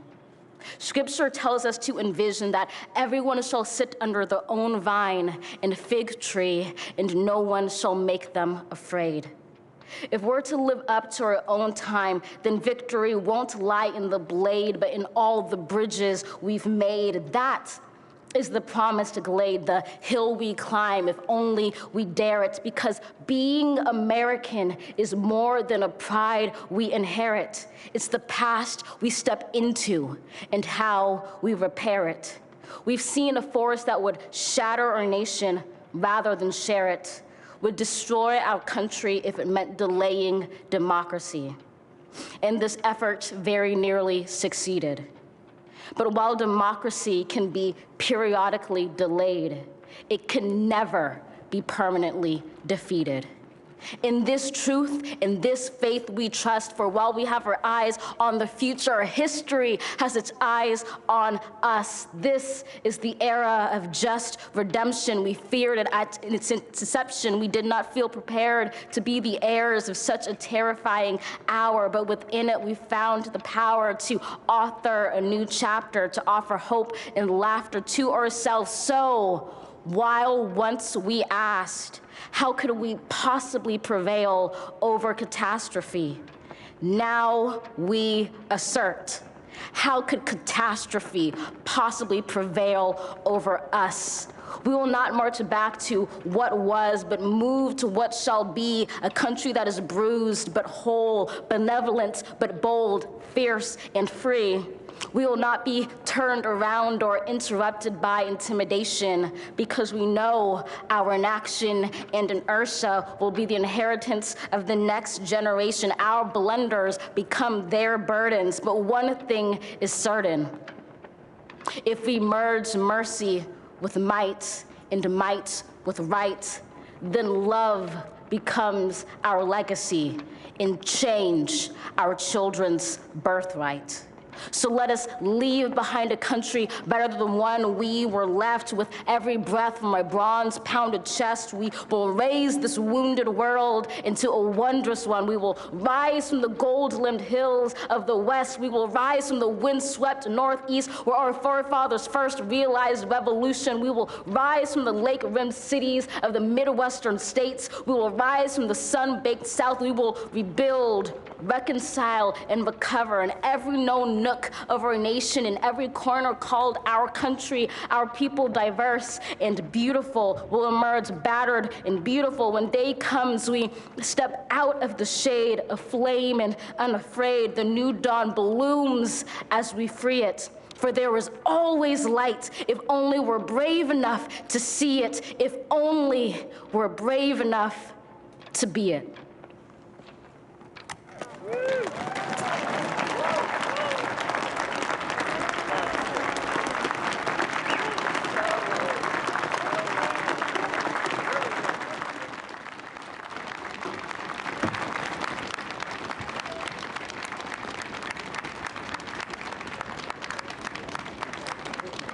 Thank you, Amanda Gorman. Now for our benediction, I'm pleased to introduce Reverend Dr. Sylvester Beeman, the pastor of the Bethel African Methodist Episcopal Church in Wilmington, Delaware, a friend of President Biden for 30 years.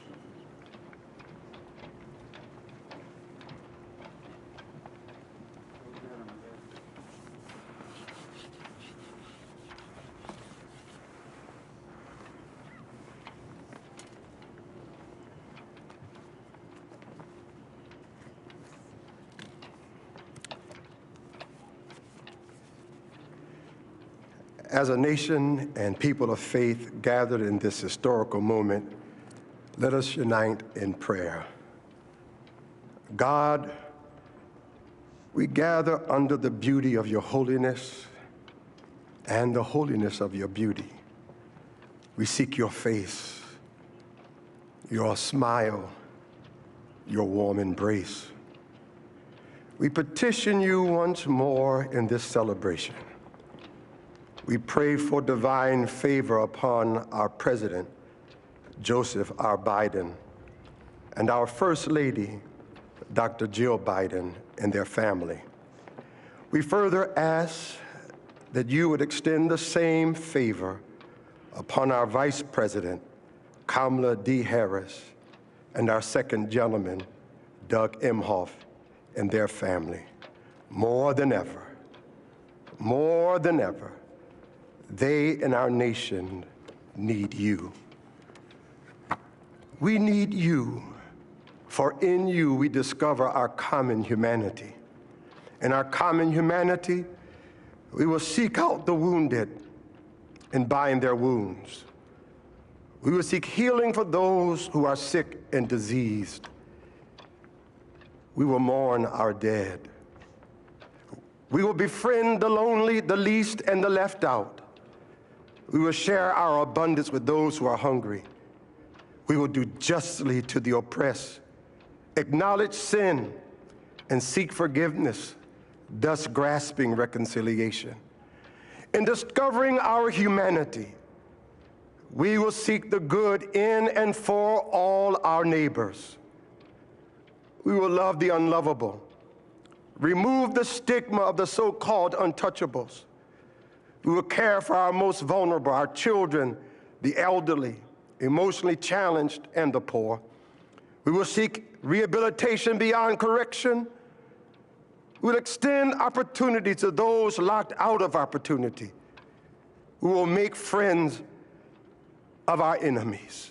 We will make friends of our enemies. People, your people, shall no longer raise up weapons against one another. We will rather use our resources for the national good and become a beacon of life and goodwill to the world. And neither shall we learn hatred anymore. We will lie down in peace and not make our neighbors afraid. In you, O God, we discover our humanity. In our humanity, we discover our commonness. Beyond the difference of color, creed, origin, political party, ideology, geography, and personal preferences. We'll become greater stewards of your environment, preserving the land, reaping from it a sustainable harvest, and securing its wonder and miracle-giving power for generations to come. This is our benediction, that from these hallowed grounds, where slaves labored to build this shrine and citadel to liberty and democracy, let us all acknowledge, from the indigenous Native American to those who recently received their citizenship, from the African American to those whose foreparents came from Europe and every corner of the globe, from the wealthy to those struggling to make it, from every human being regardless of their choices, that this is our country. As such, teach us, O God. As such, teach us, O God, to live in it, love in it, be healed in it, and reconcile to one another in it, lest we miss kingdom's goal. To your glory, majesty, dominion, and power forever. Hallelujah. Glory, hallelujah. In the strong name of our collective faith, amen. Please remain standing as the Armed Forces Color Guard retires our national colors.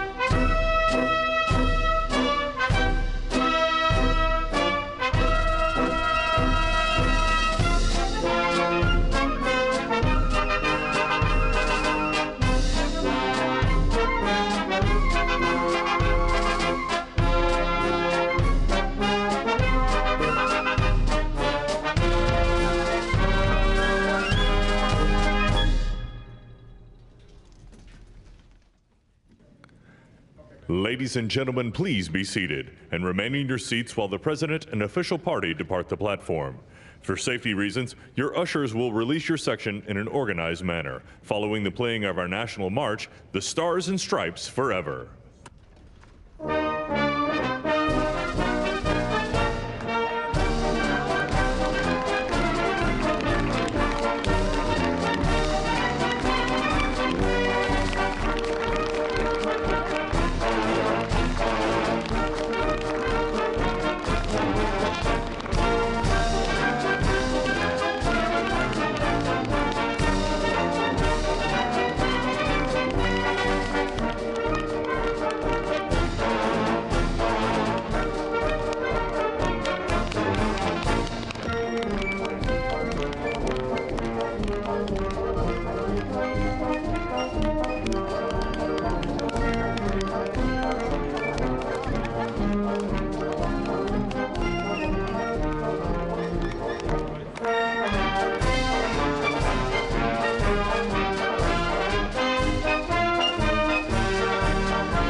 Well, Janet, we really witnessed something today.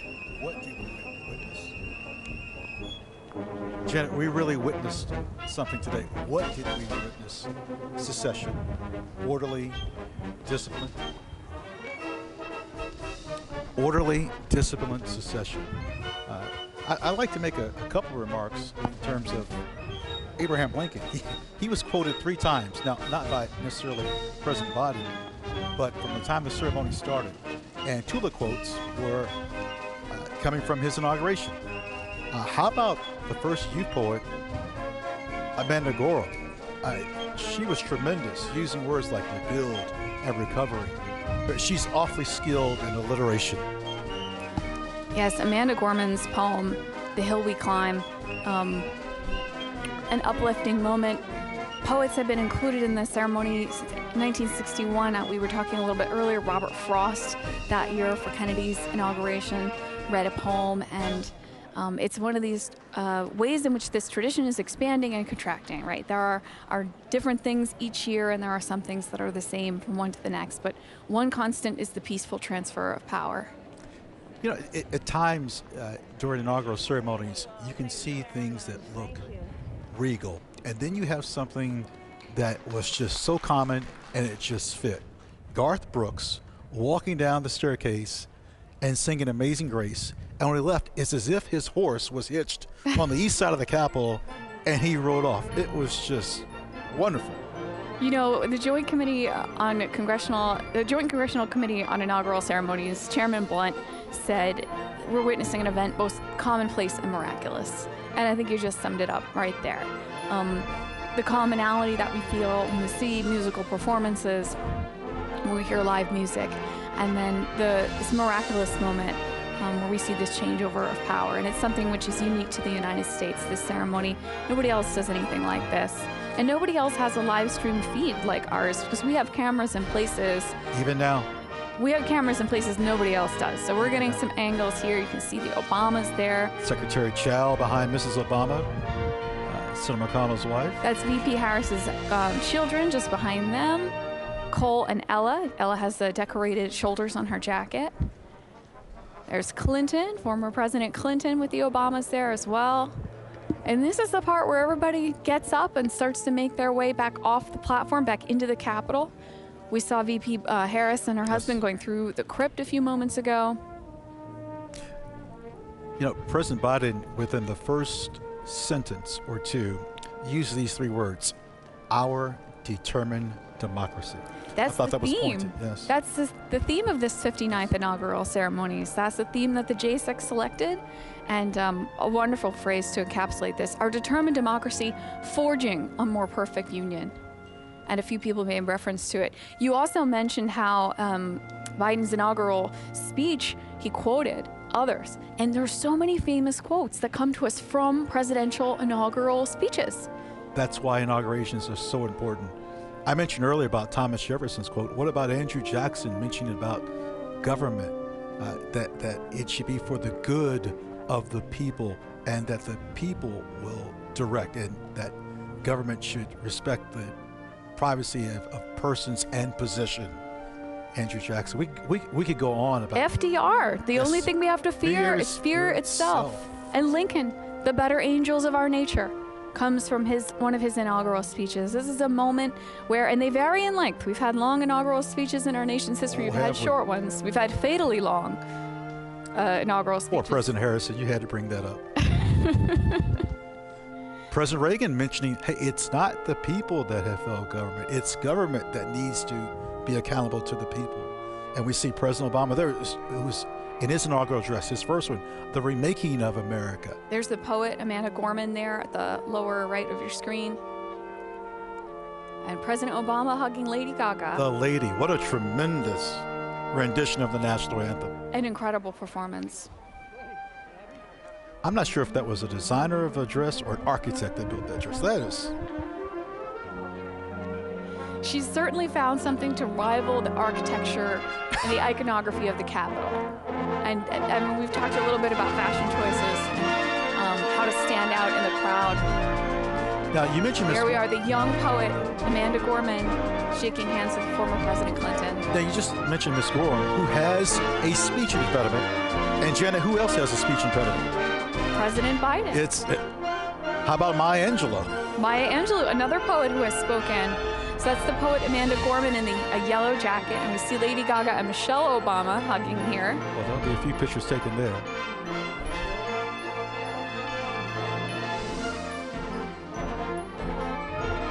Oh, we're looking go back to the East Front. East Front steps. Ladies and gentlemen, it's not over. What do we mean by it's the departure of Mr. Pence? There's just as many iconic ceremonies that happen after the swearing of the oath as there are before. And there are just as many moments for us to watch and see these behind-the-scenes perspectives. I believe that's Hillary Clinton there, with the purple scarf. No, I've just been someone that at times when we finished our assignments, which casually worked my way to the East Front, and there's hundreds, if there's more than a few thousand people for the departure ceremony. There's prayer that's rendered. There's pomp and circumstance. It's ceremonial. Well, again, we talked a little bit earlier about how where is the president inaugurated versus where is the president not inaugurated. And this happens here at the Capitol, the home of the legislative branch, the home of Congress. And then so this departure ceremony, this moment where our new president and vice president depart from the Capitol and into their term, really is a historic moment, and it's a crucial part of this ceremony. Now, one thing that's different this year is that traditionally there is an inaugural luncheon that's held shortly after taking of the oaths. In the old House chamber known as Statuary Hall, well, as you said, this year because of the pandemic, we're not having it. That's the poet Amanda Gorman there in the yellow jacket again.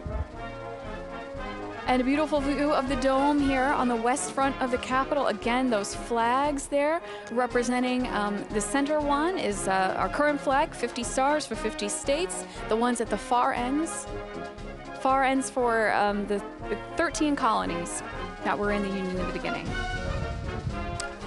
Friends, we have a video clip for you right now.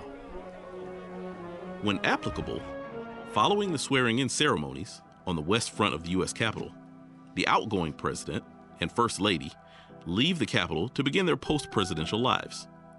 Traditionally, the president's departure takes place with little ceremony. In 1797, George Washington attended the inauguration of his successor, John Adams. With few exceptions, subsequent departing presidents followed Washington's example. Until the early 20th century, the departing president also usually accompanied the newly elected president on the carriage ride from the Capitol to the White House following the inauguration. In the early 20th century, a new tradition evolved whereby the outgoing president quietly left the Capitol immediately following the swearing-in ceremony. In 1909, after congratulating President Howard Taft, former President Theodore Roosevelt left the Capitol for Union Station, where he took a train to his home in New York. Outgoing Presidents Coolidge and Hoover also left the Capitol for Union Station, where they traveled home by train. Outgoing Presidents Truman, Eisenhower, and Johnson left the Capitol by car. In recent years, the newly installed President and Vice President have escorted their predecessors out of the Capitol after the swearing-in ceremony. The members of the JSIC gather on the stairs on the east front of the Capitol building and watch as the new vice president escorts the outgoing vice president and his spouse out of the Capitol through a military cordon. Then, the new president escorts the outgoing president and his spouse through the military cordon. Since Gerald Ford's departure in 1977, the former president and First Lady have left the Capitol grounds by helicopter, weather permitting.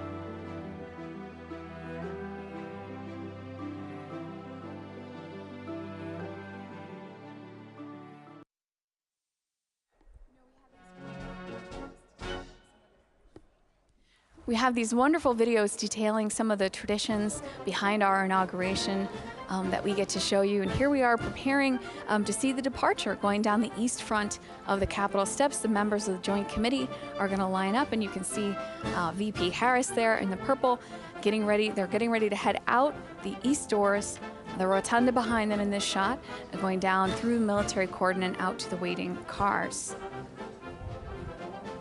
Have we noticed that the weather conditions have improved dramatically? Well, we've had some weather changes today. I take back everything I said in the first hour of the broadcast about the nice 40-degree day that we had. We had some snow flurries in there, then the sun came out.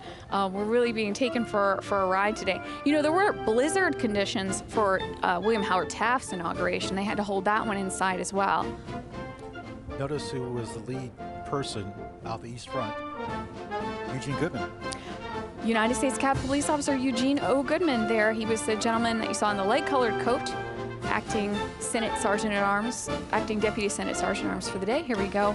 The Harrises and the Pences walking down the steps, or excuse me, Mr. Emhoff and Ms. Harris going down the steps here. The east front steps going through the military cordon and taking a moment on the east front steps together. This has to be a pointed moment for particularly the Pences. We don't know what the future holds for them, but you know, Al Gore was my college graduation speaker, and he said the moment that it took hold for him, that it was over, was when he walked away after this moment, and the Secret Service wasn't there, the car was, everything was different right at this moment, and that's when he realized really what the changeover was. He referenced that in his speech at my graduation. You know, something that is going on right now that we can't see, the staff, meaning the outgoing staff, I'm sure are just probably in tears right now. I've seen that at a distance, and just knowing that this is final, this is final, this is. I mean, I think this we'd is be closure. hard pressed to think of anyone for whom this is not an emotional day. not just the people who are directly involved in the administration, but the folks who work here at the Capitol, who witness these every couple of years like we do, and the folks watching at home have got to have emotions bound up in these moments. And especially when you feel empathy for the various people and think of the emotions that are going through those heads. That's usually where it gets me. So we can see former VP Pence getting into the car here on the East Front, taking a last look at the Capitol and a wave to the staff and the military cordon, and the JCIC, the Joint Congressional Committee on Inauguration Ceremonies.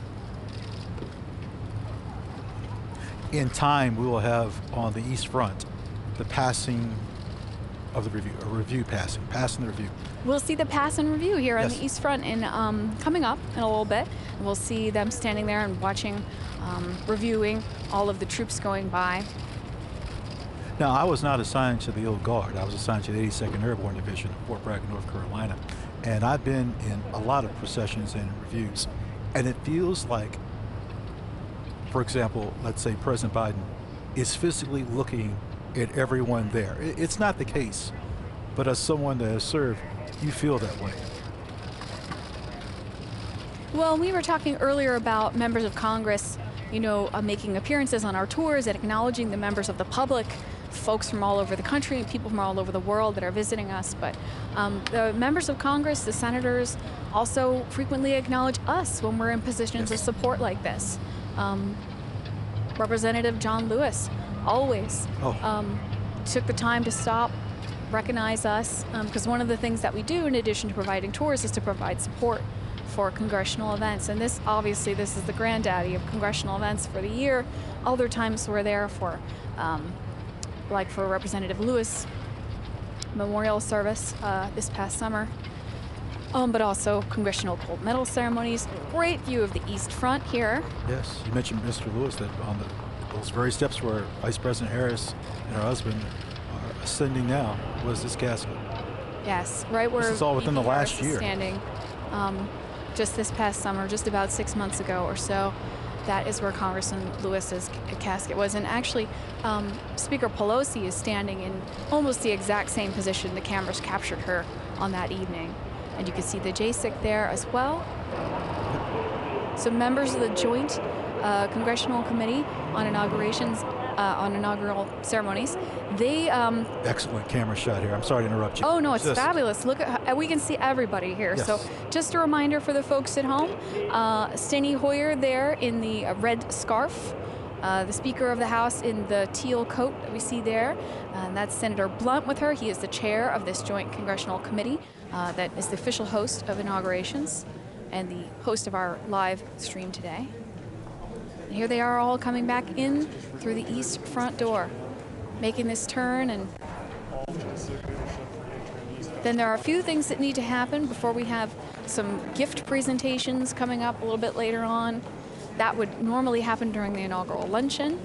Day is far from done. We have President Biden that has some ceremony signings in the president's room that President Washington thought of. To think back in 1780s that President Washington thought, let's have a president's room. It took until the 1850s for them to complete it. Looking at the East Front of the Capitol, when you see it from a shot like this, we think of them as the new House and Senate, but of course, they're not that new. No. The new House and Senate chambers are at the far ends of the building. It's called a hyphen, the way that they're connected off the end there. So those are actually cropped out in this view of the East Front that we see here. So what you're looking at, if you can imagine, instead of that huge white painted cast iron dome, if you can imagine a shorter one, wood with a copper roof, and that copper roof, turning green over time. That's an idea of what the Capitol looked like back when Jefferson, well, not Jefferson was inaugurated, back when Monroe was inaugurated, let's say. Ceremonial unit, you can. All right, we've got another video coming up, and we have these great videos that are taking you through. First official actions taken by the newly sworn President of the United States occur in the President's room just off the Senate chamber in the U.S. Capitol. After the departure of the former President and First Lady, the new President gathers there with aides and members of Congress to sign nominations and sometimes memorandums, proclamations, or executive orders. This tradition began in 1981 with President Ronald Reagan. Prior to that time, nominations were often submitted to the Senate on Inauguration Day without ceremony.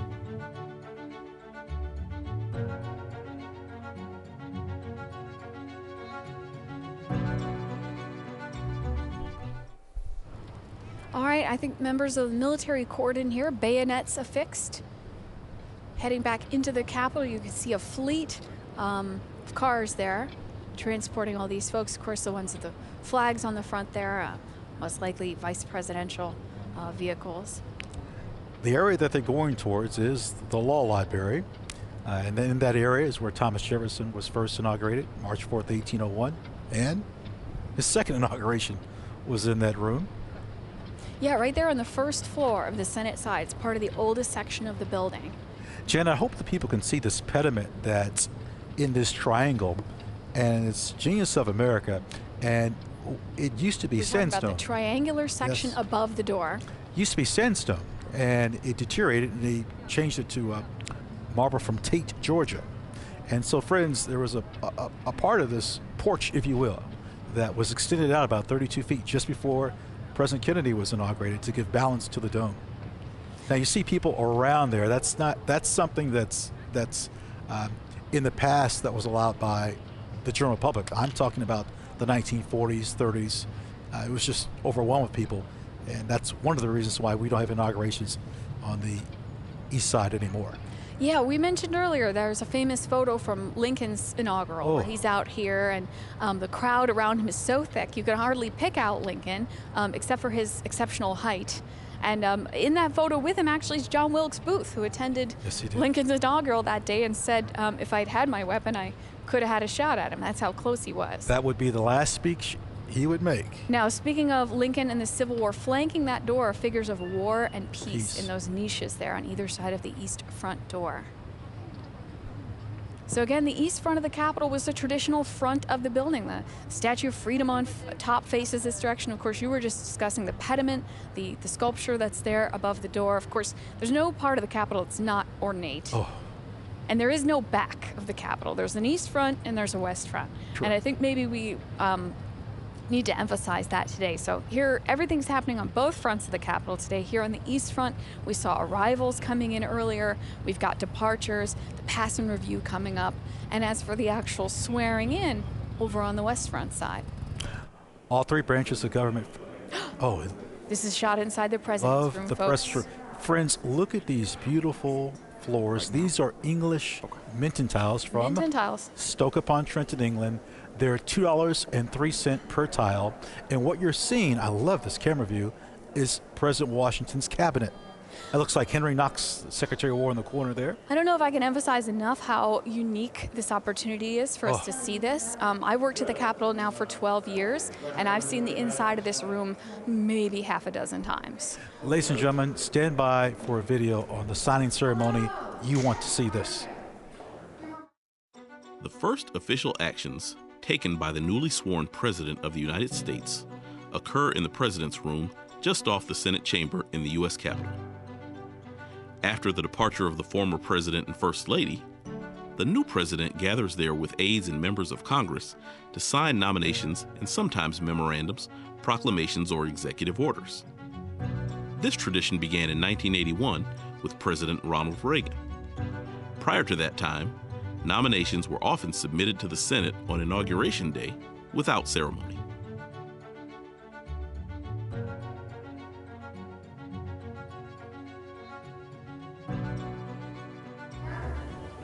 So the President's room is a really special room inside the Capitol, and we're actually not going to be able to show you the moments, some of the moments here that we're recording them for posterity, but they're not necessarily going to be live because of the importance of what happens in this space.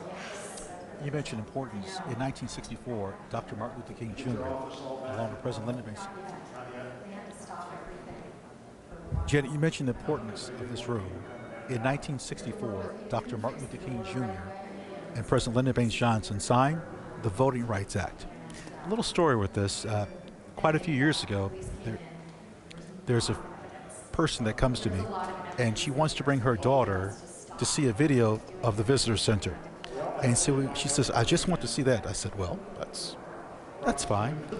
And little did I know at that time when she left, and she says, I'm Lenny Bird. It's President Johnson's daughter who wants her granddaughter to see her father in the video. It was such a moving moment for me.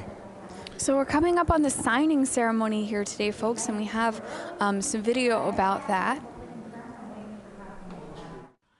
While the tradition of an inaugural luncheon dates back as far as 1897, when the Senate Committee on Arrangements gave a luncheon for President McKinley and several other guests at the Capitol, it did not begin in its current form until 1953. That year, President Dwight D. Eisenhower, Mrs. Eisenhower, and 50 other guests of the JASIC dined on cream chicken, baked ham, and potato puffs in the now restored Old Senate Chamber. From the mid-19th century to the early 20th century, presidents left the Capitol after the swearing-in ceremonies and traveled to the White House for a luncheon prepared by the outgoing president and First Lady. In 1949, Secretary of the Senate Leslie Biffle hosted a small lunch for President Truman in his Capitol reception room. They dined on South Carolina turkey, Smithfield ham, potato salad, and pumpkin pie.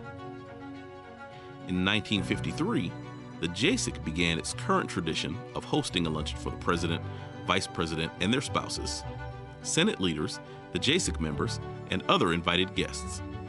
At the inaugural luncheon in 1981, newly sworn-in President Ronald Reagan announced the release of 52 American citizens who had been held hostage in Iran for 444 days. Traditionally, the luncheon often features cuisine reflecting the home states of the new president and vice president or the JASIC chairman, as well as the theme of the inauguration. The program includes speeches, gift presentations from the JASIC, and toasts to the new administration.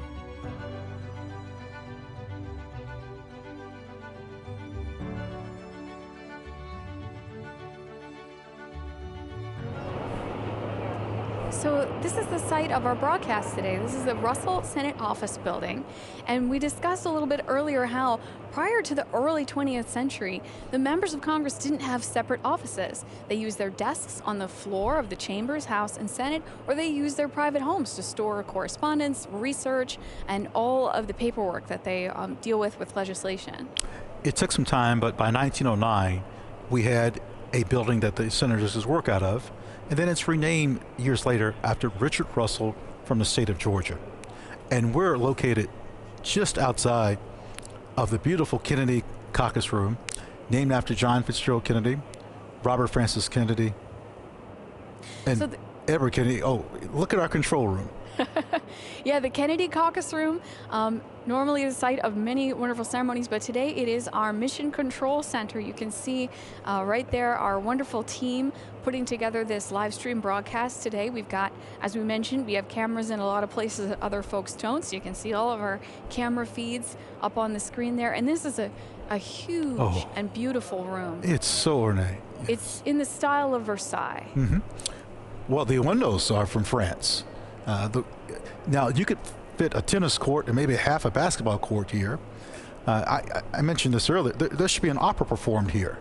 But this is our control center, and we've had over 30 camera feeds throughout the building, throughout the campus, that's giving you this great coverage. You might have heard a collective gasp from Ron and I earlier when we got that camera view inside the president's room, right? Where right now the president is being briefed, and then there'll also be in a few minutes a little bit of signing activity happening there. It is a beautiful and ornate room inside the Capitol. There really are no unornate spaces inside this Capitol complex, but these are among some of the most beautiful ones. Our friends from Texas, I think, are making a departure. One can go. You know, this Kennedy Caucus Room has been the site of a few hearings. Yeah, a few. The Titanic. Teapot Dome scandal. Well, how about McCarthy hearings? In 1937, this is where President Roosevelt's plan to pack the Supreme Court was discussed. And Watergate hearings. So I don't think this room is not too unfamiliar for a lot of Americans. Well, this might be something which is a point of interest to our audience at home, because they probably picture all of the action happening in the chambers. No. And really, the chambers are where the voting happens, Yes. and a certain amount of debate, but caucus rooms like this, committee chambers, here we see the Clintons departing there on our screen. Caucus rooms like this, committee chambers, rooms all over the Capitol are where a lot of the action happens. And if you watch hearings on TV, you may notice that you're seeing different spaces than you see when you watch votes. Here comes the Obamas. We're watching these departures on the East Front as we're coming to you from a separate building over in the Russell Senate Office building. You know, this building is made intentionally to be fireproof. You know what's ironic, Janet? This building is so old, yet when they built the new buildings, such as the Hart Building, the members didn't want to go to the technology building. Everyone likes everything old. Think about this. I mean, where do they have inaugural luncheons for the president? Old. Statuary Hall, old House chamber. Where were they before? Old Senate chamber. No one likes anything new. Yeah, we have a very long memory. I mentioned to you guys in the beginning that the guide service has been part of the story here on Capitol Hill, part of the community since 1876. So when Ron and I talk about old versus new, we really mean that in like a much further reach. If you can imagine, this new Hart Senate office building he's talking about, it's a little bit older than me, I think. And we talk about the new House chamber, the new Senate chamber. Oh. Those are from the late 1850s. The new House chamber received criticism because of artificial air, artificial light. I mean, amazing. Now, the old House chamber we now call National Statuary Hall. That video that we just watched about inaugural lunches showed a lot of photographs that happened there in National Statuary Hall, where that luncheon is traditionally held, and it's the former House chamber. And actually, it's the way the building functions architecturally, it's pretty much a pass-through. It's directly on the route between the rotunda, the Speaker's office, and the House floor. Janet, let's go to another video, please. On March 4th, 1793, Washington gave the shortest inaugural address on record, just 135 words. Every president since Washington has delivered an inaugural address. While many of the early presidents read their addresses before taking the oath, current custom dictates that the Chief Justice of the Supreme Court administer the oath first, followed by the president's speech. William Henry Harrison delivered the longest inaugural address at 8,445 words on March 4th, 1841. John Adams' inaugural address, which totaled 2,308 words, contained the longest sentence at 737 words. In 1921, Warren G. Harding became the first president to take his oath and deliver his inaugural address through loudspeakers. In 1925, Calvin Coolidge's inaugural address was the first to be broadcast nationally by radio. And in 1949, Harry S. Truman became the first president to deliver his inaugural address over television airwaves. Most presidents use their inaugural address to present their vision of America and to set forth their goals for the nation. Some of the most eloquent and powerful speeches are still quoted today. In 1865, in the waning days of the Civil War, Abraham Lincoln stated, "With malice toward none, with charity for all, with firmness in the right as God gives us to see the right, let us strive on to finish the work we are in, to bind up the nation's wounds, to care for him who shall have borne the battle and for his widow and his orphan, to do all which may achieve and cherish a just and lasting peace among ourselves and with all nations." In 1933, Franklin D. Roosevelt avowed, "We have nothing to fear but fear itself." And in 1961, John F. Kennedy declared, "And so, my fellow Americans, ask not what your country can do for you, ask what you can do for your country."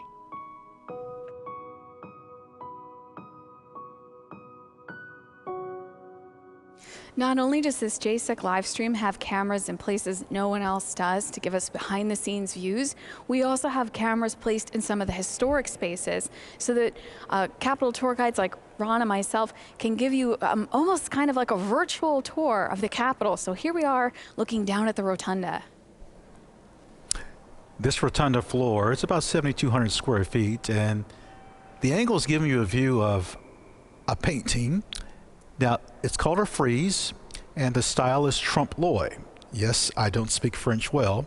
That's French to trick the eye. And then you see this sprawling painting called The Apotheosis of George Washington, painted by a naturalized citizen, Constantino Bermidi, from 1864 to 1865. So if you can imagine this, folks, this is 180 feet above your head. From this angle, it's like you're standing on the floor of the rotunda, except we've got this X-ray vision where we can zoom in and really look at the fresco on the ceiling. Now, fresco means fresh in Italian, and it's painted on wet plaster. This is done actually in place. Well, what we're zooming in on is Mercury. There are Roman, or you can use Greek, classical figures that all teach an American story. And friends, I want you to look at the bag of money Mercury is handing Robert Morris. Now look above Mr. Morris's silver hair, and in between the next gentleman's head, Janet, can you see a silhouette of another head? Yes, and this is something that we can't point out on tour standing on the floor of the rotunda because you'd never be able to see it. So I'm growing hair doing this. This scene was actually dated 1865 by the artist Constantino Bermidi. The gentleman in the black suit, Robert Morris, the financier of the American Revolution. He was called richest in the Revolution. He personally bankrolled a lot of the shoes and weapons and uniforms for George Washington soldiers. And so he's depicted in this scene with Mercury. This is a scene about commerce. Right there between those two gentlemen, there was a third face. If you look between the guy in the black suit and the guy in the brown suit there was briefly painted the face of a gentleman named Montgomery Meigs, who was a captain in the Army Corps of Engineers. And he essentially was in charge of the construction of the expansion of the Capitol Dome. We've talked a couple of times about how there was an old wooden dome on the Capitol, and then it was pulled off and replaced with 9 million pounds of cast iron. Just a guess, when Abraham Lincoln was inaugurated, Bermidi probably didn't paint that day. Just a guess. Constantino Bermidi, you mentioned, he spent 11 months on the scaffolding working on this fresco on the ceiling of the rotunda. And based on the camera views that we have here on this wonderful live stream sponsored by the JSEC, the official hosts of today's inauguration, we can really zoom in and look at it. Again, this is called The Apotheosis of Washington. Washington is one of the stars this painting, although there's a lot of people in it. Yes, to the right of Mercury is Neptune, and he's with the transatlantic cable. As the artist is painting the apotheosis, they're physically constructing the transatlantic cable. By the rainbow is Minerva, representing science, talking to Benjamin Franklin, Samuel Morse, and Robert Fulton.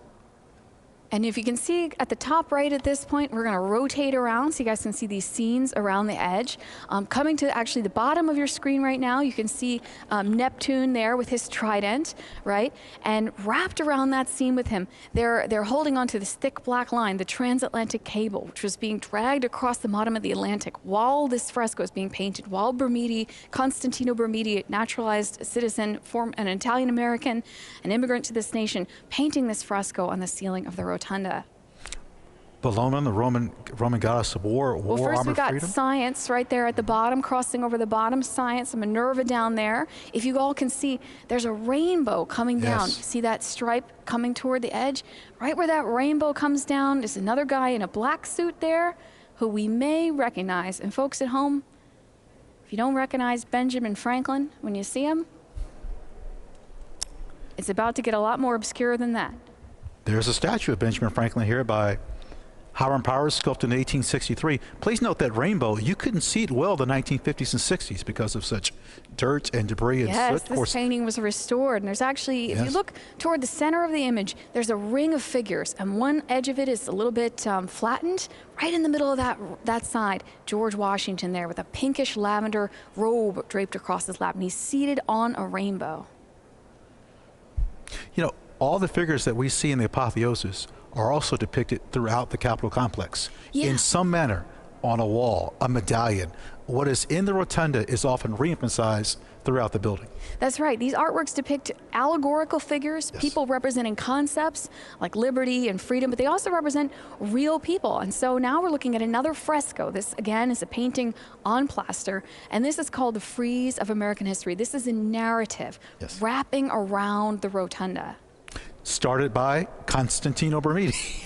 Yeah. In 1878. Now, we're at the area, you can see like a box or a desk and someone kneeling. That's about the general area in which he stopped. He had a little mishap.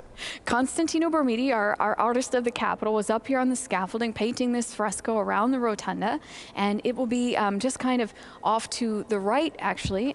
This fresco goes chronologically to the right. There we go.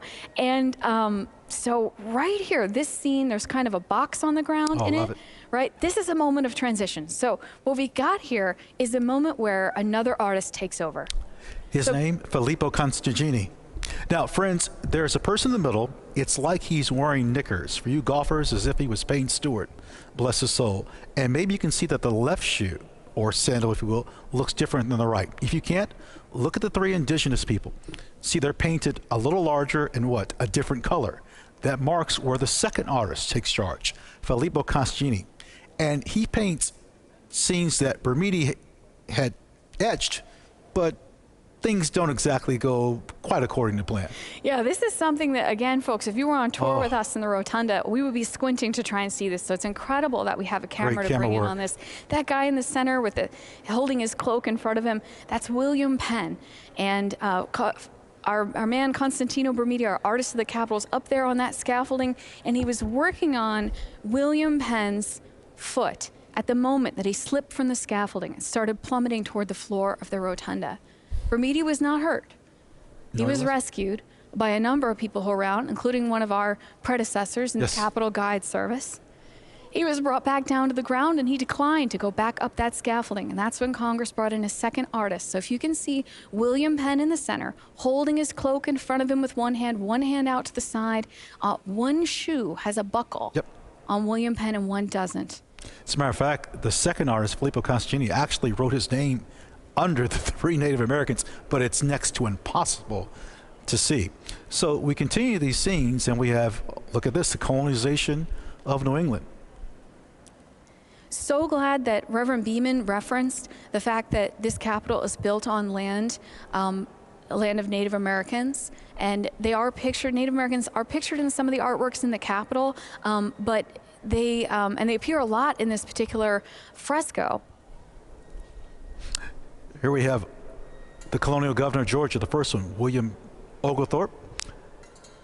That's the scene there, making a pact with the Muskogee Native Americans. So this is a frieze. Now, typically the term frieze refers to a sculptural band around the top, similar to the pediments out on the east front that Ron and I were telling you about a little bit earlier. This one is painted around the inside of the rotunda, and as Ron mentioned, trompe l'oeil. It's to fool the eye. Oh, look, a little bit of sunlight shining in on that fresco right now. So it's flat. I just want to emphasize that in case you can't tell, flat, painted on plaster, shades of, I know it looks like black and white, but it's actually a deep, deep brown to create that 3D effect. Now, down on floor level, I wouldn't say human scale because they're still quite big, but down on floor level around the rotunda, we've also got a series of giant paintings. Oh. This is by John Vanderlyn, and it's featuring Mr. Columbus. The painting size is 12 by 18. To give you an idea about why you should come and visit the Capitol, visit Congress. That door right there is the east front door that we can see the light coming in there. That's that east front door we've been watching. Here it is from the outside. We have paintings that are 20 by 30 if you visit Congress outside the chambers. It's, you know, we could be here until when? The next inauguration. Our beloved east front once again. So there have been inaugurations in a lot of places. We talked about this. We started off with George Washington's, originally in New York City. You mentioned that James Monroe was actually inaugurated the brick Capitol. Yes, the brick Capitol. Building across the street. It's not there anymore, but where it was is the site of today's Supreme Court. Looking at the Capitol from the west now, you can see the inaugural platform down there in the center with the flags that built there on the west front. So some of what you're seeing, the upper edge is West Front that's always there, an expansion of the Capitol in the 1890s, and the Frederick Law Olmsted landscape architect designed the Capitol grounds around it. But then we also have a little bit of extra, which is built every 4 years. When I want to say a little bit, this inaugural platform is massive. It takes 177 tons of sand to fill in the fountain underneath the West Front so that they can build this platform up over it.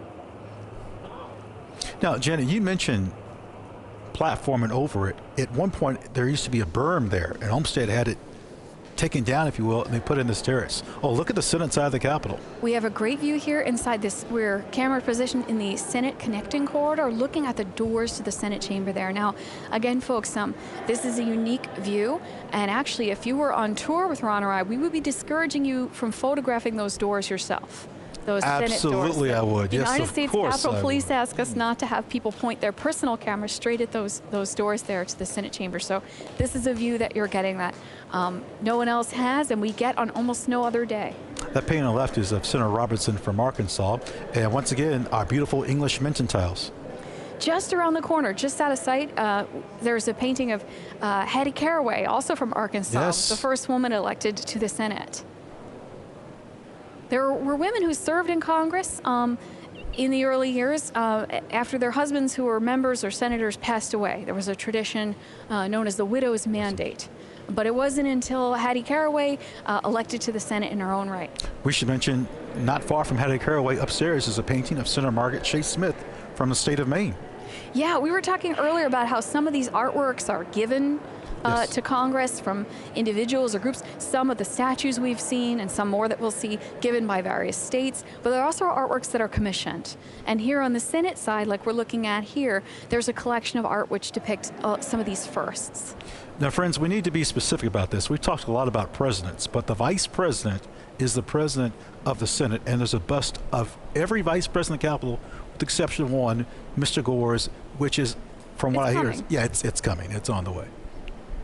Yeah, the vice presidential bust collection lines the Senate side of the building, and actually, as the years go by, there's more and more busts, and they appear in more and more places.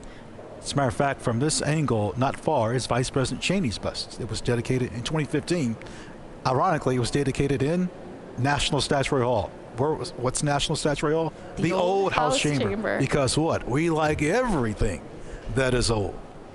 You can see folks with cameras getting into position there. Oh, and we're back on the East Front Plaza here. Now again, underneath that plaza there where you see the folks standing and the cars parked, underneath there, the Capitol Visitor Center, the newest part of the Capitol complex, opened up in 2008, and that's where most folks come through when they come to visit us. Hope we're able to, I'm glad we're able to showcase that the inauguration is more than just the oath of office. It's a day's event. It's prior to January 20th. It's a full day of events. I mean, there are ceremonies on top of ceremonies. The inaugural address isn't a requirement, but it's a tradition. Right. We may someday see a person who declines the opportunity to address. But I was saying earlier that the ceremony almost is how you can track the evolution of technology in our nation, because some of our early presidents, the remarks were quite short. George Washington's very, very short, because there was no television or radio to broadcast it out to the people. It would be printed in the papers. Can you imagine President Lincoln on the East Front? He's got his table in front. There's all types of soldiers around. And I mean, what, maybe 100 yards you could hear? Maybe. And we've seen this year a much less crowded event than this traditionally is, and we've been talking about how when the inaugural ceremonies made the move from outside to inside, from inside to outside, back President Monroe, how many more people came to attend, how many folks would come to watch. So here we are waiting outside of the president's room. It's a little room on the Senate side of the building, and here we go. We got the president and vice president stepping in toward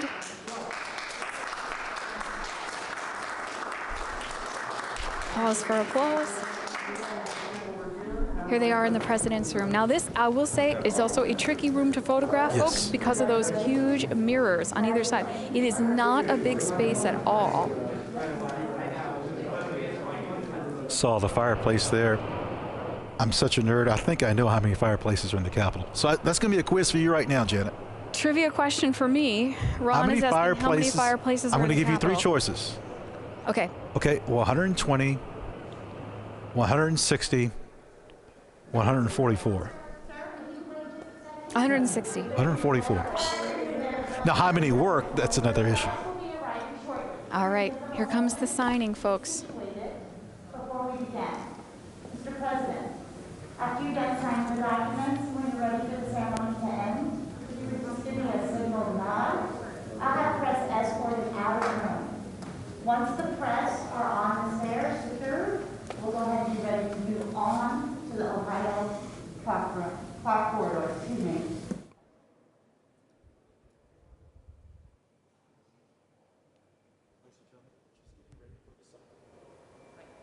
Ladies and gentlemen, we're getting ready for the signing.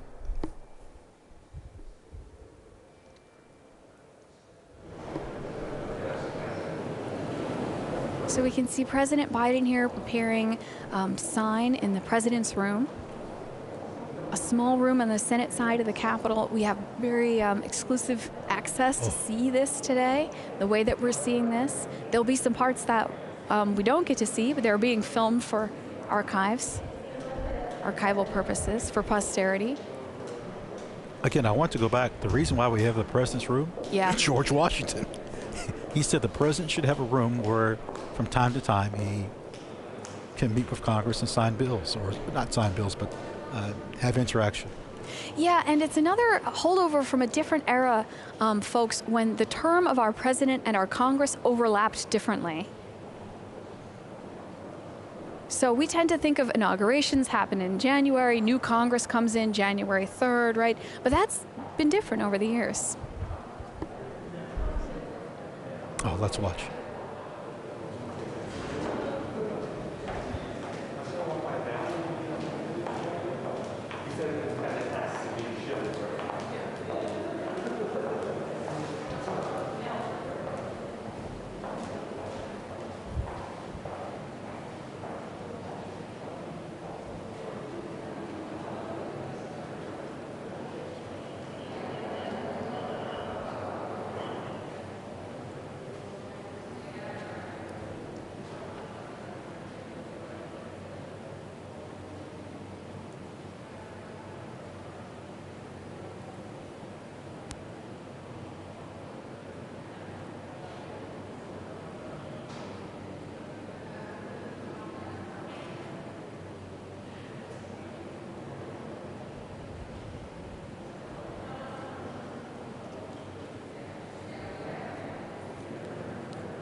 Well done.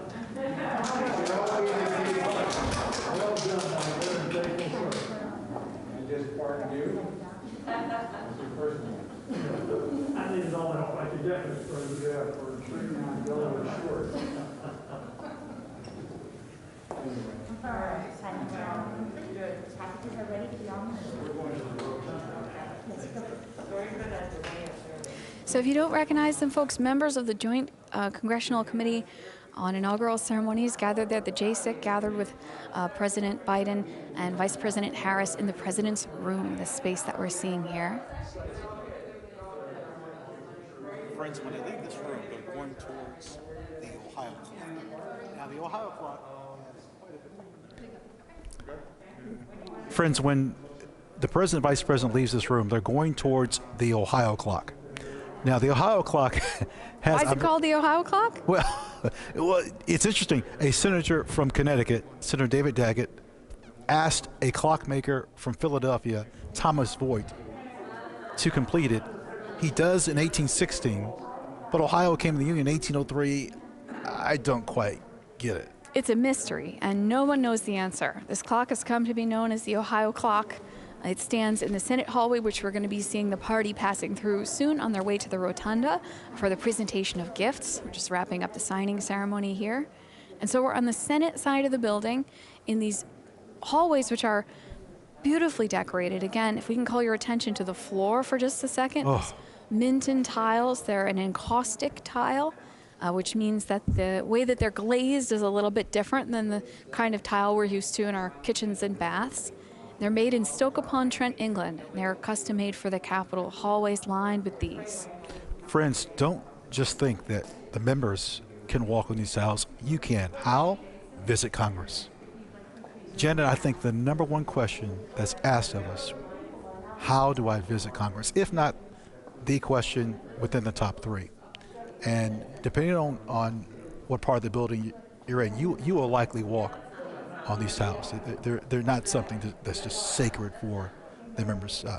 No, to the contrary. That's a great point. The one place you'll see the Minton tiles like that is on the first floor on the Senate half of the building, yes, which we won't be seeing on our cameras today, but we can normally take folks there on tour. The hallways were decorated by Constantino Brumidi, the artist who painted the frescoes inside the Capitol that we were looking at a little bit earlier. I'm not done with this Ohio clock. So, ladies and gentlemen, there was a person known as the man with the green hat. Yes, during Prohibition, he used to sell alcohol in the House office buildings. It was known he had an office. He was exposed, and he moves to the Senate side. and legend has it, in the Ohio clock, spirits might have been kept in that clock, and members had access to it.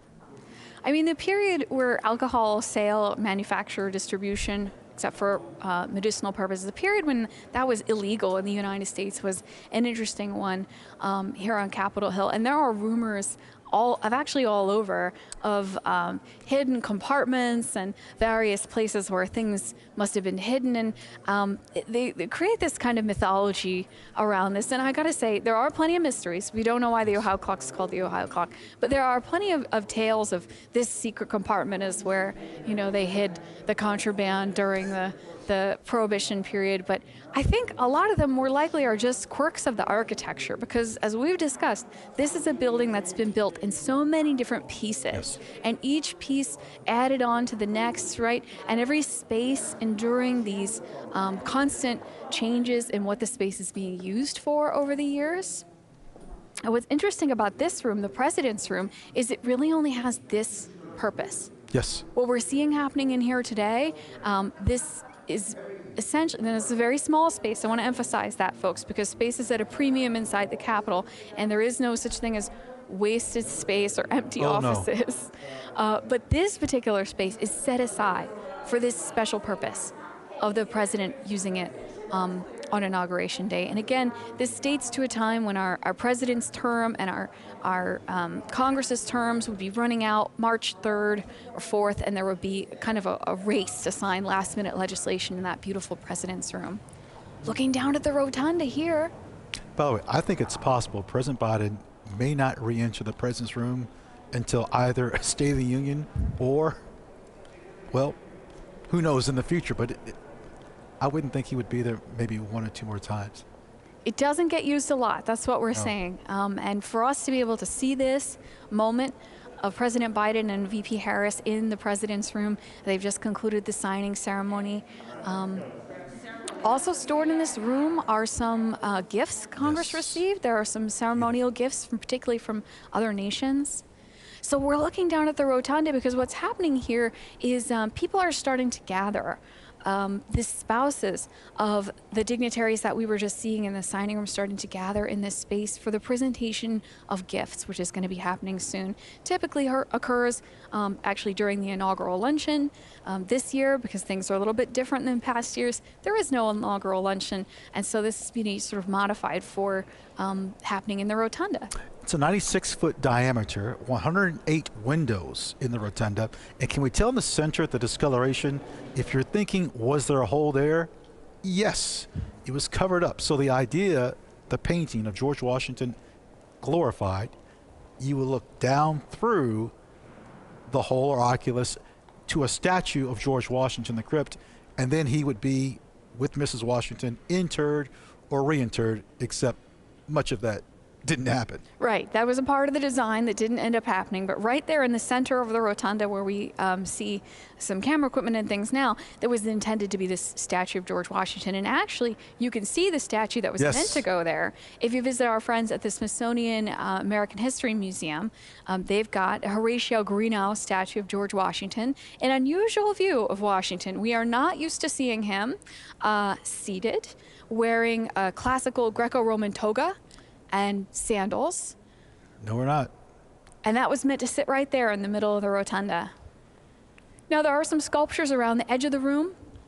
One of the oldest in this space is actually a statue of Thomas Jefferson, which Congress received as a gift. 1833.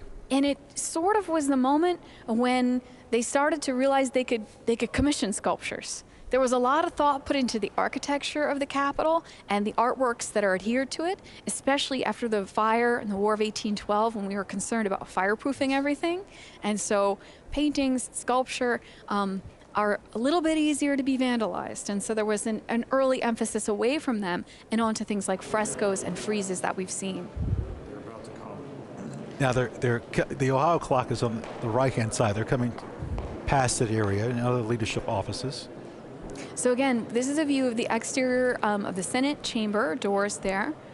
This Ohio clock we were talking about, it's one of the iconic artifacts inside the Capitol, iconic timepieces. It would be just out of view on your right-hand side, where you see those three folks there kind of in dark suits.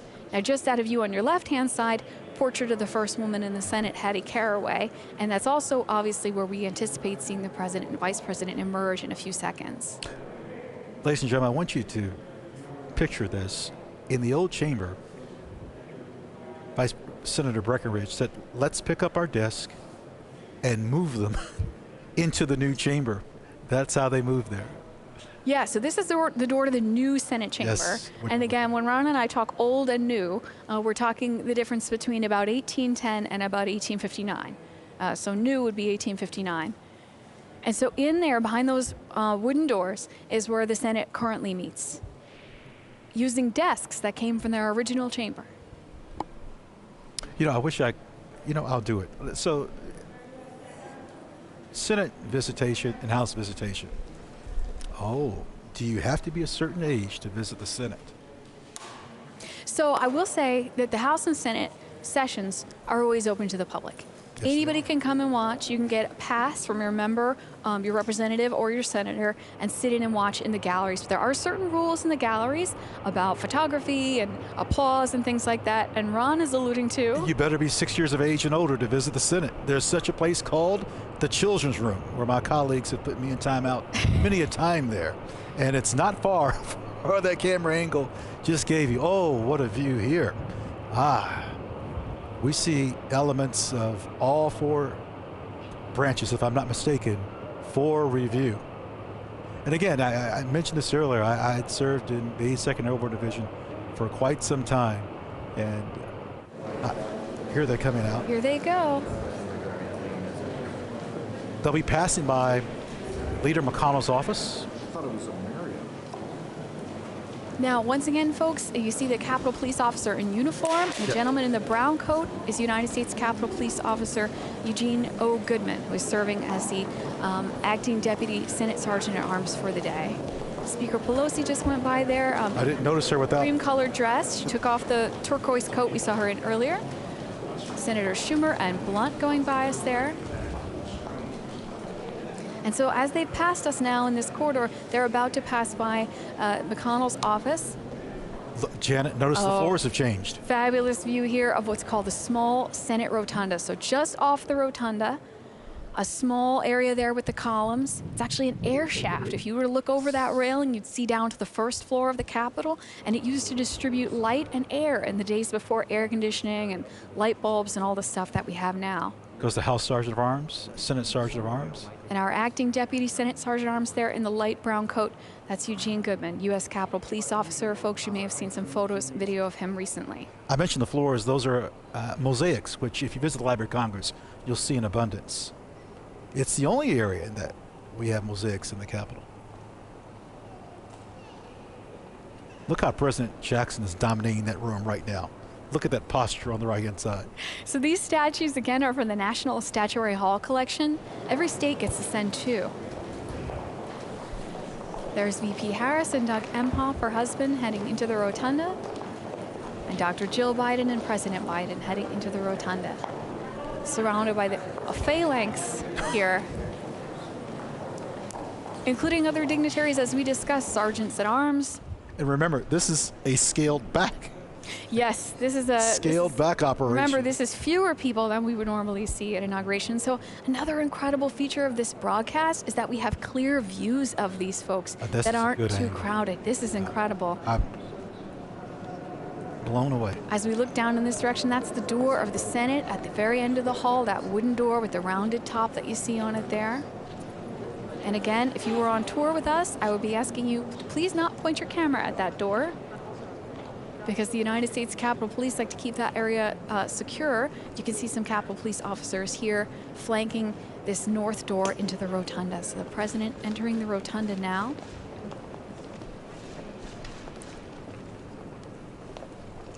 Oh, look at that beautiful All right. painting. Now, this is a painting selected by the chair of the JSIC. And the First Lady and the Vice President and the second gentleman. Normally at this time, we have a lunch, and probably no person alive has attended more of those lunches than President Biden has. It's an important moment where it's bipartisan. It's the time to bond between the executive and the legislative branch of the government. We probably don't need as much bonding because we already have that natural bonding with you and the traditions here. By those traditions, usually there's a painting at the front of that event that the chairman picks. This time, not knowing we were going to have an event until what we were going to do about an event until late, I asked Dr. Biden to help pick the painting, and this is the one that she recommended. The painting is landscape with rainbow. Rainbow, always a good sign. It's loaned to us for today from the Smithsonian American Art Museum. The artist, Dr. Robert Sheldon Duncanson, he was the best-known African-American painter in the years surrounding the Civil War. He was based in Cincinnati, encouraged by abolitionists who, among other things, sponsored a trip for him to do some study in Europe. This is a painting that he painted in 1859, and I think maybe it's sort of the classic America as a paradise painting that a lot of painters were doing then. But for him, a black artist painting this painting that's so much like an American utopia on the verge of a war that we would fight over slavery, makes all of that, I think, even more interesting in that while he faced lots of challenges, obviously was optimistic even in 1859 about America. And so, Dr. Biden, thanks for helping select this painting, and glad to have all 4 of you here as we move on to my good friend Senator Klobuchar. I like the rainbow. The rainbow is always a good sign. Let's hope so. Go right ahead. A mixed race artist who created this painting, and it actually depicts essentially one of the last stop on the Underground Railroad. Door number 2. Moment on the river. There we are. Good. Mr. President, First Lady, Madam Vice President, and our very first second gentleman, on behalf of the American people, it is our honor to present these custom-made crystal vases commemorating your historic inauguration. Lennox, which you know is a great company, American company, has handcrafted these gifts for the past 9 presidential inaugurations. It is a good thing I don't have to hand them to you personally. They each weigh, with the base, 32 pounds, but combined 64. But Jill, I know, is very strong and could take them both. Exactly. But the Lennox company is actually based in Bristol, Pennsylvania, which you know, Mr. President, is a mere 132 miles from Scranton, since we know today all roads lead to Scranton. The team at Lennox has worked for months to capture the spirit of this inauguration and your incoming administration. Mr. President, your vase features the White House, and Vice President Harris's features the U.S. Capitol. The gifts represent the hope and the faith the American people have placed in you to move our country forward. Thank you. Thank you. As Senator Klobuchar mentioned, the Lennox Company is an American company. It's been around since 1889. President Wilson commissioned China for the White House from them, the first set of American-made White House china in 1918. Those lead crystal vases, 17 inches tall, she mentioned they weigh 32 pounds. They're all handmade in Pennsylvania by a craftsman named Peter O'Rourke. Well, Mr. President, Madam Vice President, while the pandemic has sadly limited our usual hospitality, as others have mentioned, I'm very glad we still carry on some of our favorite inaugural traditions. It's my honor and privilege to help present these flags of our nation that were flown over today's event here at the Capitol. Now, I have to make one point of personal privilege on behalf of the Senate. With all due respect to our distinguished Speaker and our colleagues from the House, I have to note, not only did we just swear in a son and daughter of the Senate to these high offices, but indeed both these former senators skipped the House altogether.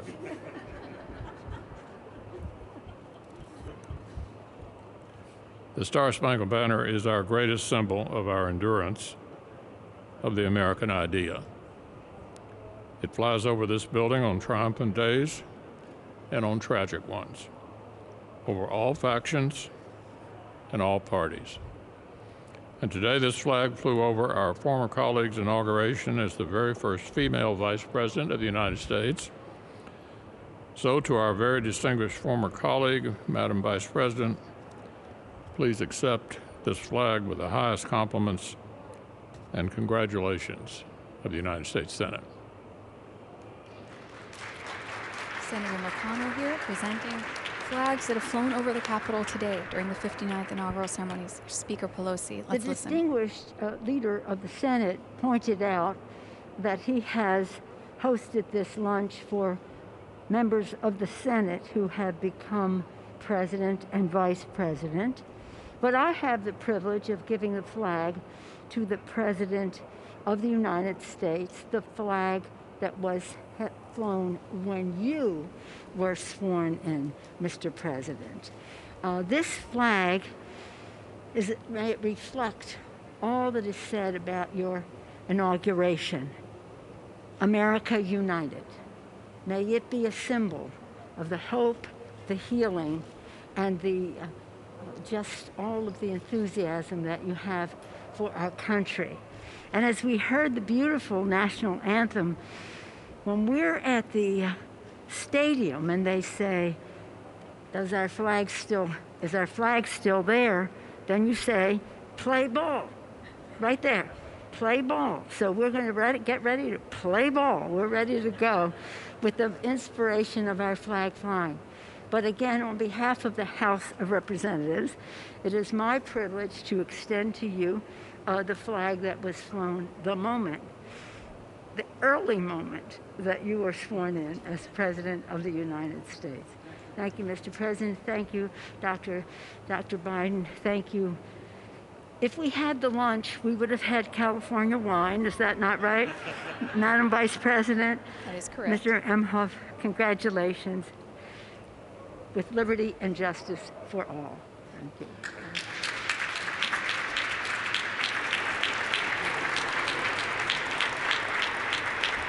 These gifts are presented by the JSIC on the behalf of the American people. We've just seen flags presented that were flown over the Capitol today. And the next gift actually will be photo portraits of the President and Vice President at the moment of their swearing in. And those photos had to be snapped. Oh, so quickly. Printed. Escorted over. Yeah, it was a real sprint. They have the mats all ready to go, and they just need to snap the photo in the moment and then get them printed and put the frames together. Right? It's a good picture, too. The Honorable President Kevin Biden, McCarthy. Vice President Harris, Dr. Biden, and Mr. Imhoff, on behalf of Republicans and Congress, congratulations. Very proud of you both. When President Washington was sworn in as the first president of the United States, only a handful of people saw the ceremony or heard the famous first inaugural address. Today, the inauguration is seen around the nation and indeed around the world.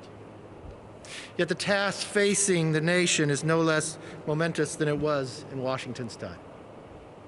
I listened to your speech today. You talked among the tension and division. Our task as leaders is to bind this nation's wounds and dedicate ourselves to the values of all Americans share together. With modern technology, just a few minutes ago, it captured in these pictures. History in the making, for all the world to see. This picture should serve as a reminder of that task that we have before us. As a very proud son of California, it is my honor to present to a very proud daughter of California as well. Today, Vice President Harris made history, and all of America should celebrate that. But we should also remember that this is not the end, but just the beginning. As leaders, we are judged not by our words, but by our actions. So let's go forth from here together, accomplish great things for the American people. And every time you look at this photo, remember the beginning of the job we have to do. Congratulations.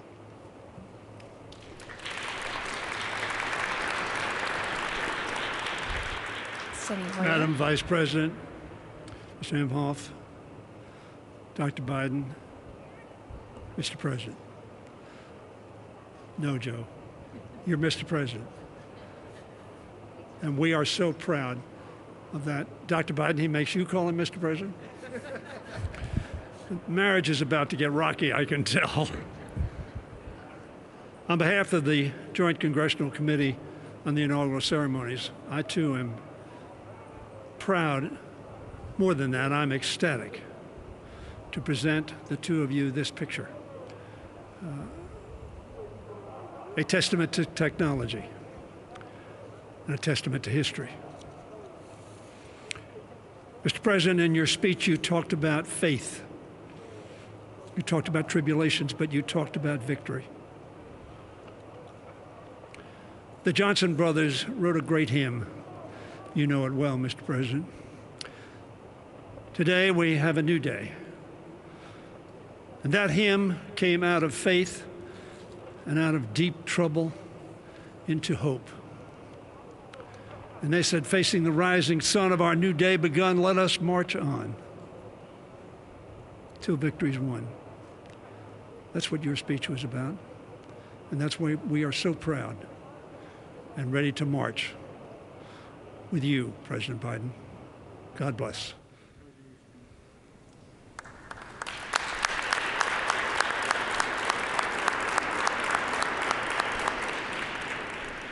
President Biden there checking out a photo of him taking the oath of office, just presented. They're both different.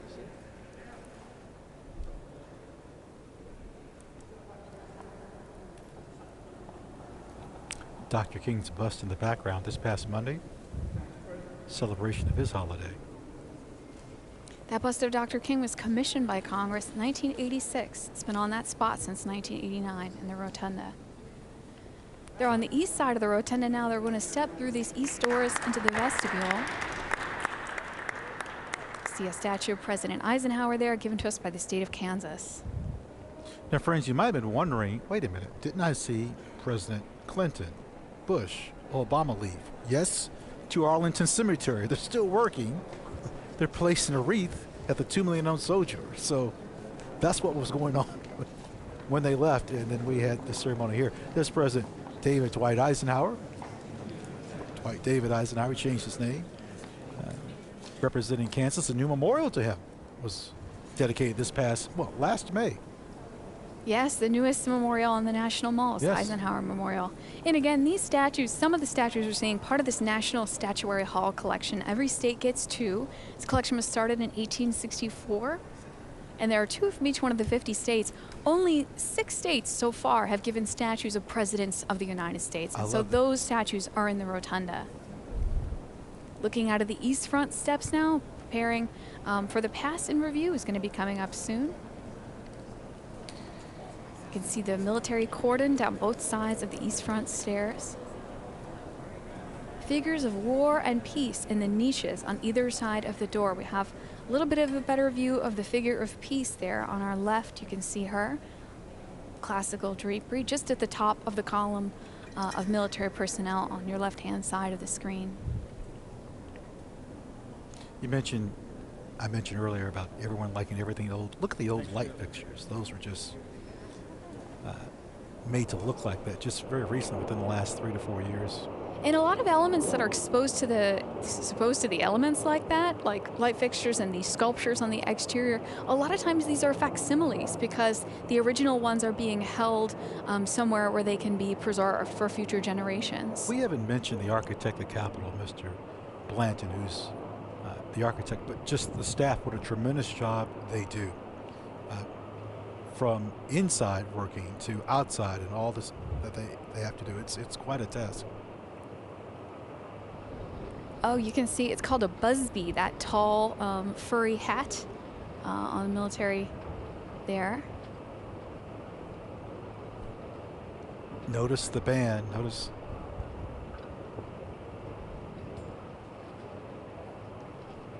And everybody's lined up and preparing for the pass and review to be starting pretty soon. We do have a video about that coming up in a little bit.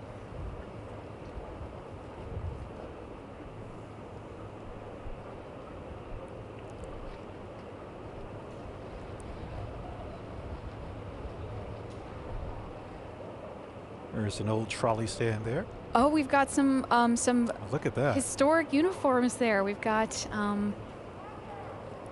some Revolutionary War style. See, fife and drum corps. So the coats that they're wearing, you can see those edges turned up. Those are called the facings. Those red edges that you see around the front edge of the coat. Traditionally, musicians will wear a different color. They will wear the inverse uniform of the main body of the military force, and that makes them identifiable because in times past, especially, people will be looking to the musicians for cues about movements, and also it marks them as non-combatants. So we tend to see very unusual and colorful uniforms on our military bands, such as the Marine Band we've seen today, the Fife and Drum Corps that we just saw, and even the Herald Trumpets, U.S. Army Herald Trumpets.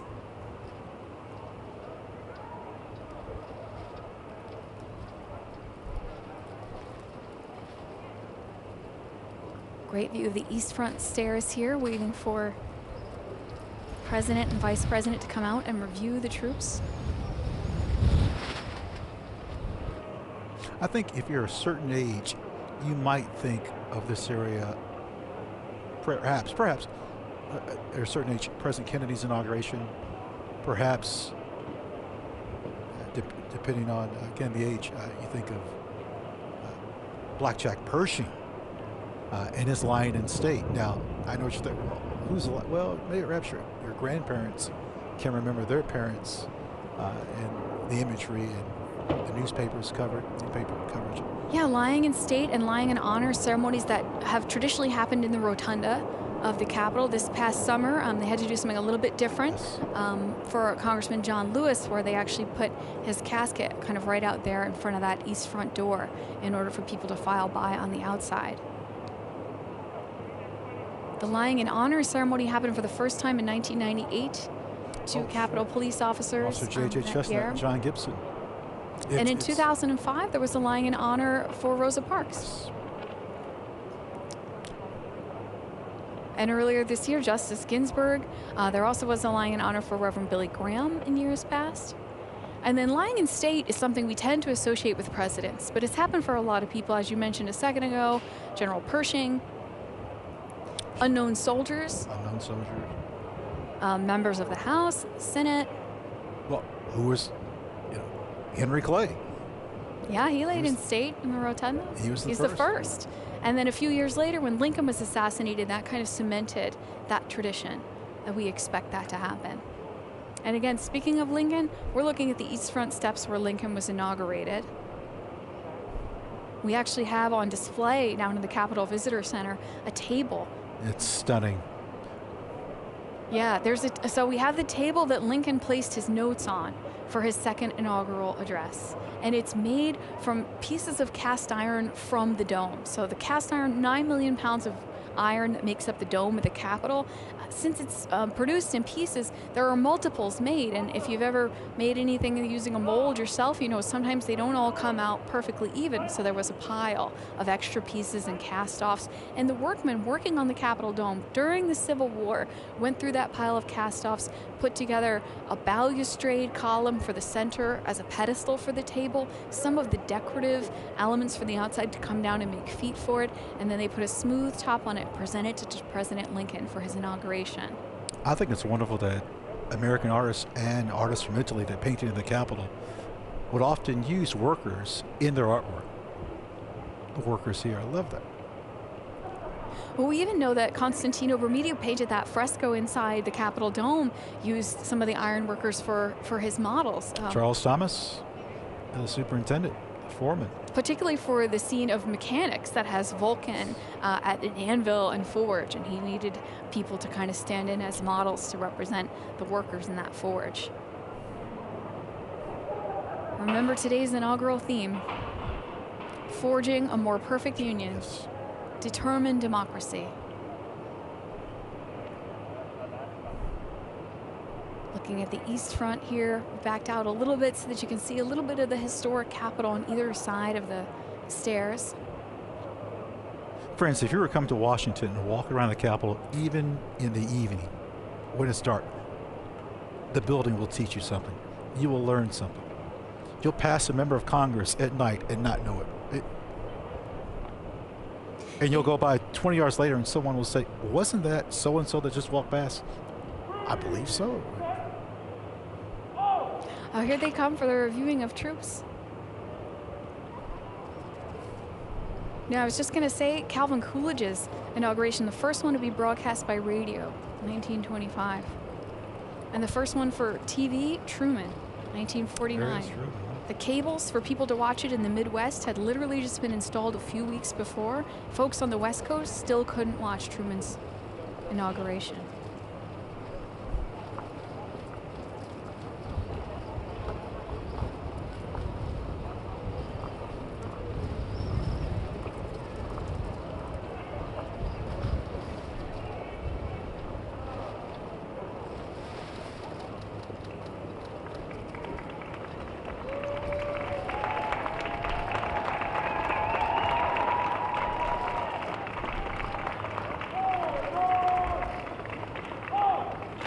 Well, that'd be nice if we could hear some of the commands. That would be nice, yes.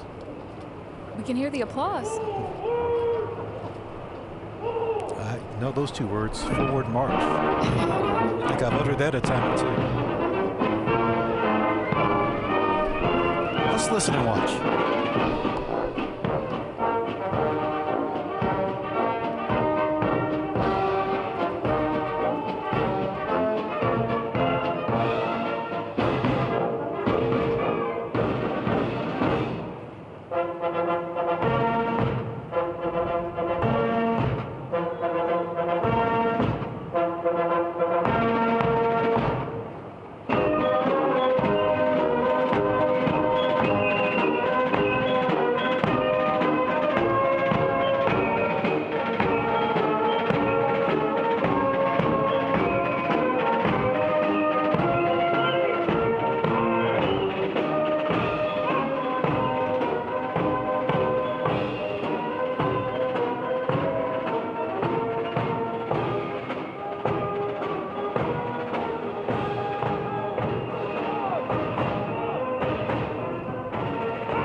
Janet, what if I were to tell you that in one day you would have a new job and change your place of residence in the same day? What would you say to that? Seems like a lot. And a new ride. And a new car. And a new car there. I don't know if everyone noticed how thick those doors are when they put the president into that car, but there it is, nicknamed the Beast. Departing from the East Front, they're on their way over to Arlington Cemetery, lay a wreath. And past two presidents while doing it. William Howard Taft and John Fitzgerald Kennedy. The vice president getting into the car there with the flags.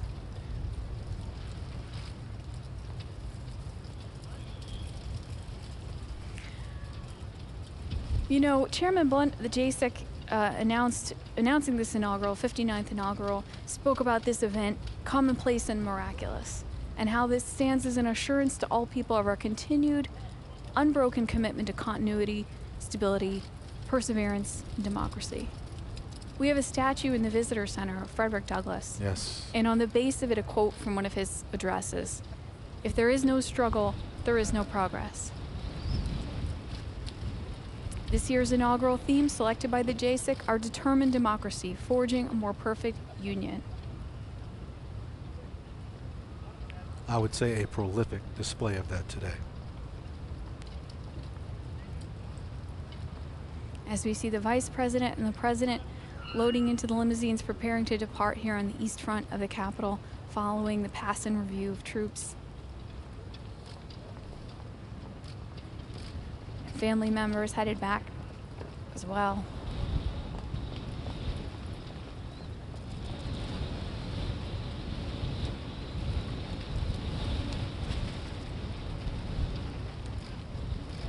You know, at times, I didn't sense a pandemic or a lot of security. At times, it seemed like, well, this is what I'm used to, but there were times in which I said, oh my. Well, I see the difference. This 59th inaugural is familiar, and it's also different. It's the least attended inaugural physically, but perhaps virtually the most attended, perhaps. Yes, and we've been thinking about how, as the technology advances in our nation, these events can reach more and more people, right? You know, 1845, people heard about James K. Polk via telegraph getting inaugurated, his speech going out via telegraph. James Buchanan, 1857, the first to be photographed. You can actually see that on the website of our partners, Library of Congress. Photographed, and of course, those inaugurations here on the East Front that we're looking at through our cameras. Then, of course, broadcasts on the radio, broadcasts on the television, and now live streamed out over the internet. How about President Carter, who's not here to attend, but is seen? It's perhaps better in some cases that for him given some affirmities that he's able to witness this from his comfort of his own home. Close up on the license plate there, it said 46. Our 46th president inside that limousine, again nicknamed the Beast. It's very heavily armored.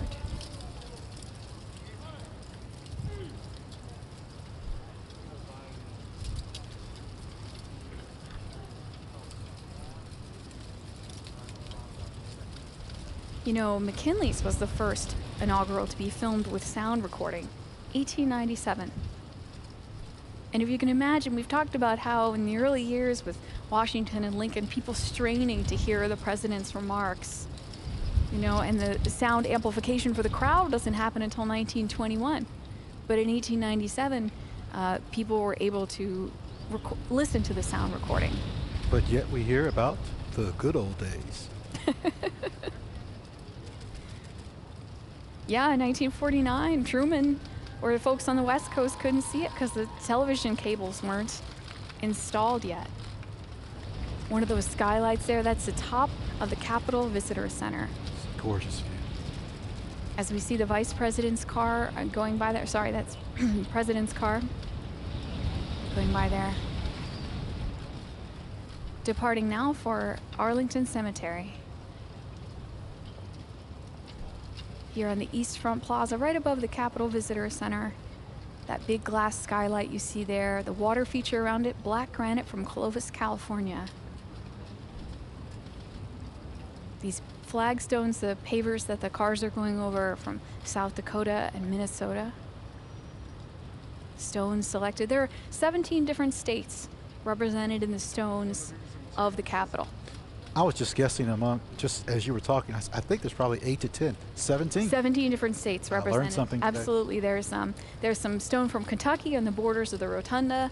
Here in the Russell Senate office building, the Kennedy caucus room that we're stationed right outside, there's some black veined marble from New Jersey in there. It took the architects a full year to find it. A full year.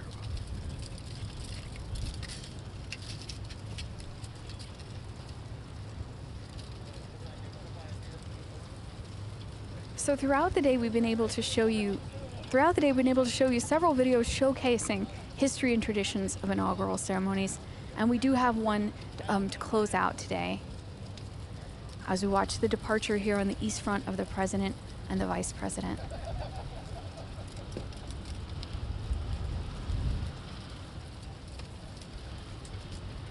You can see the Cannon House office building in the background there.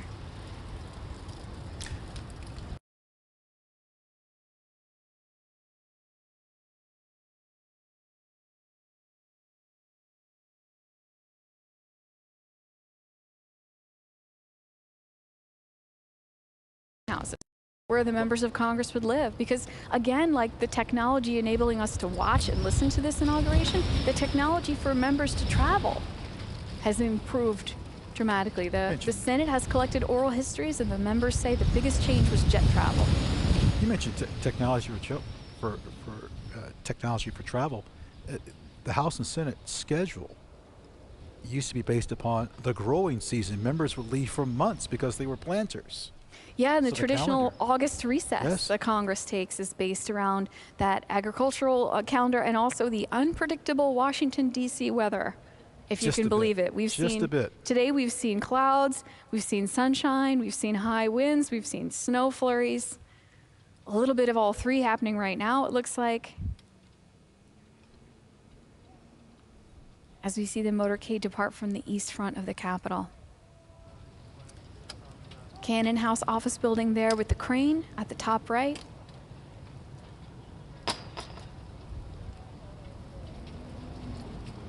Oh, I love it. I can't say enough about the people who have performed admirably with these cameras. It just...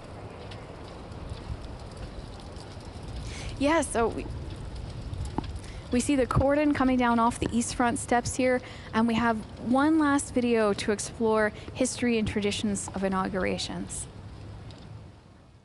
The inaugural ceremonies may be a routine event, but it remains a unique symbol of our constitutional system. Today, as we celebrate the inauguration of the 46th President of the United States, we signal to the rest of the world that we are united as a people behind an enduring republic.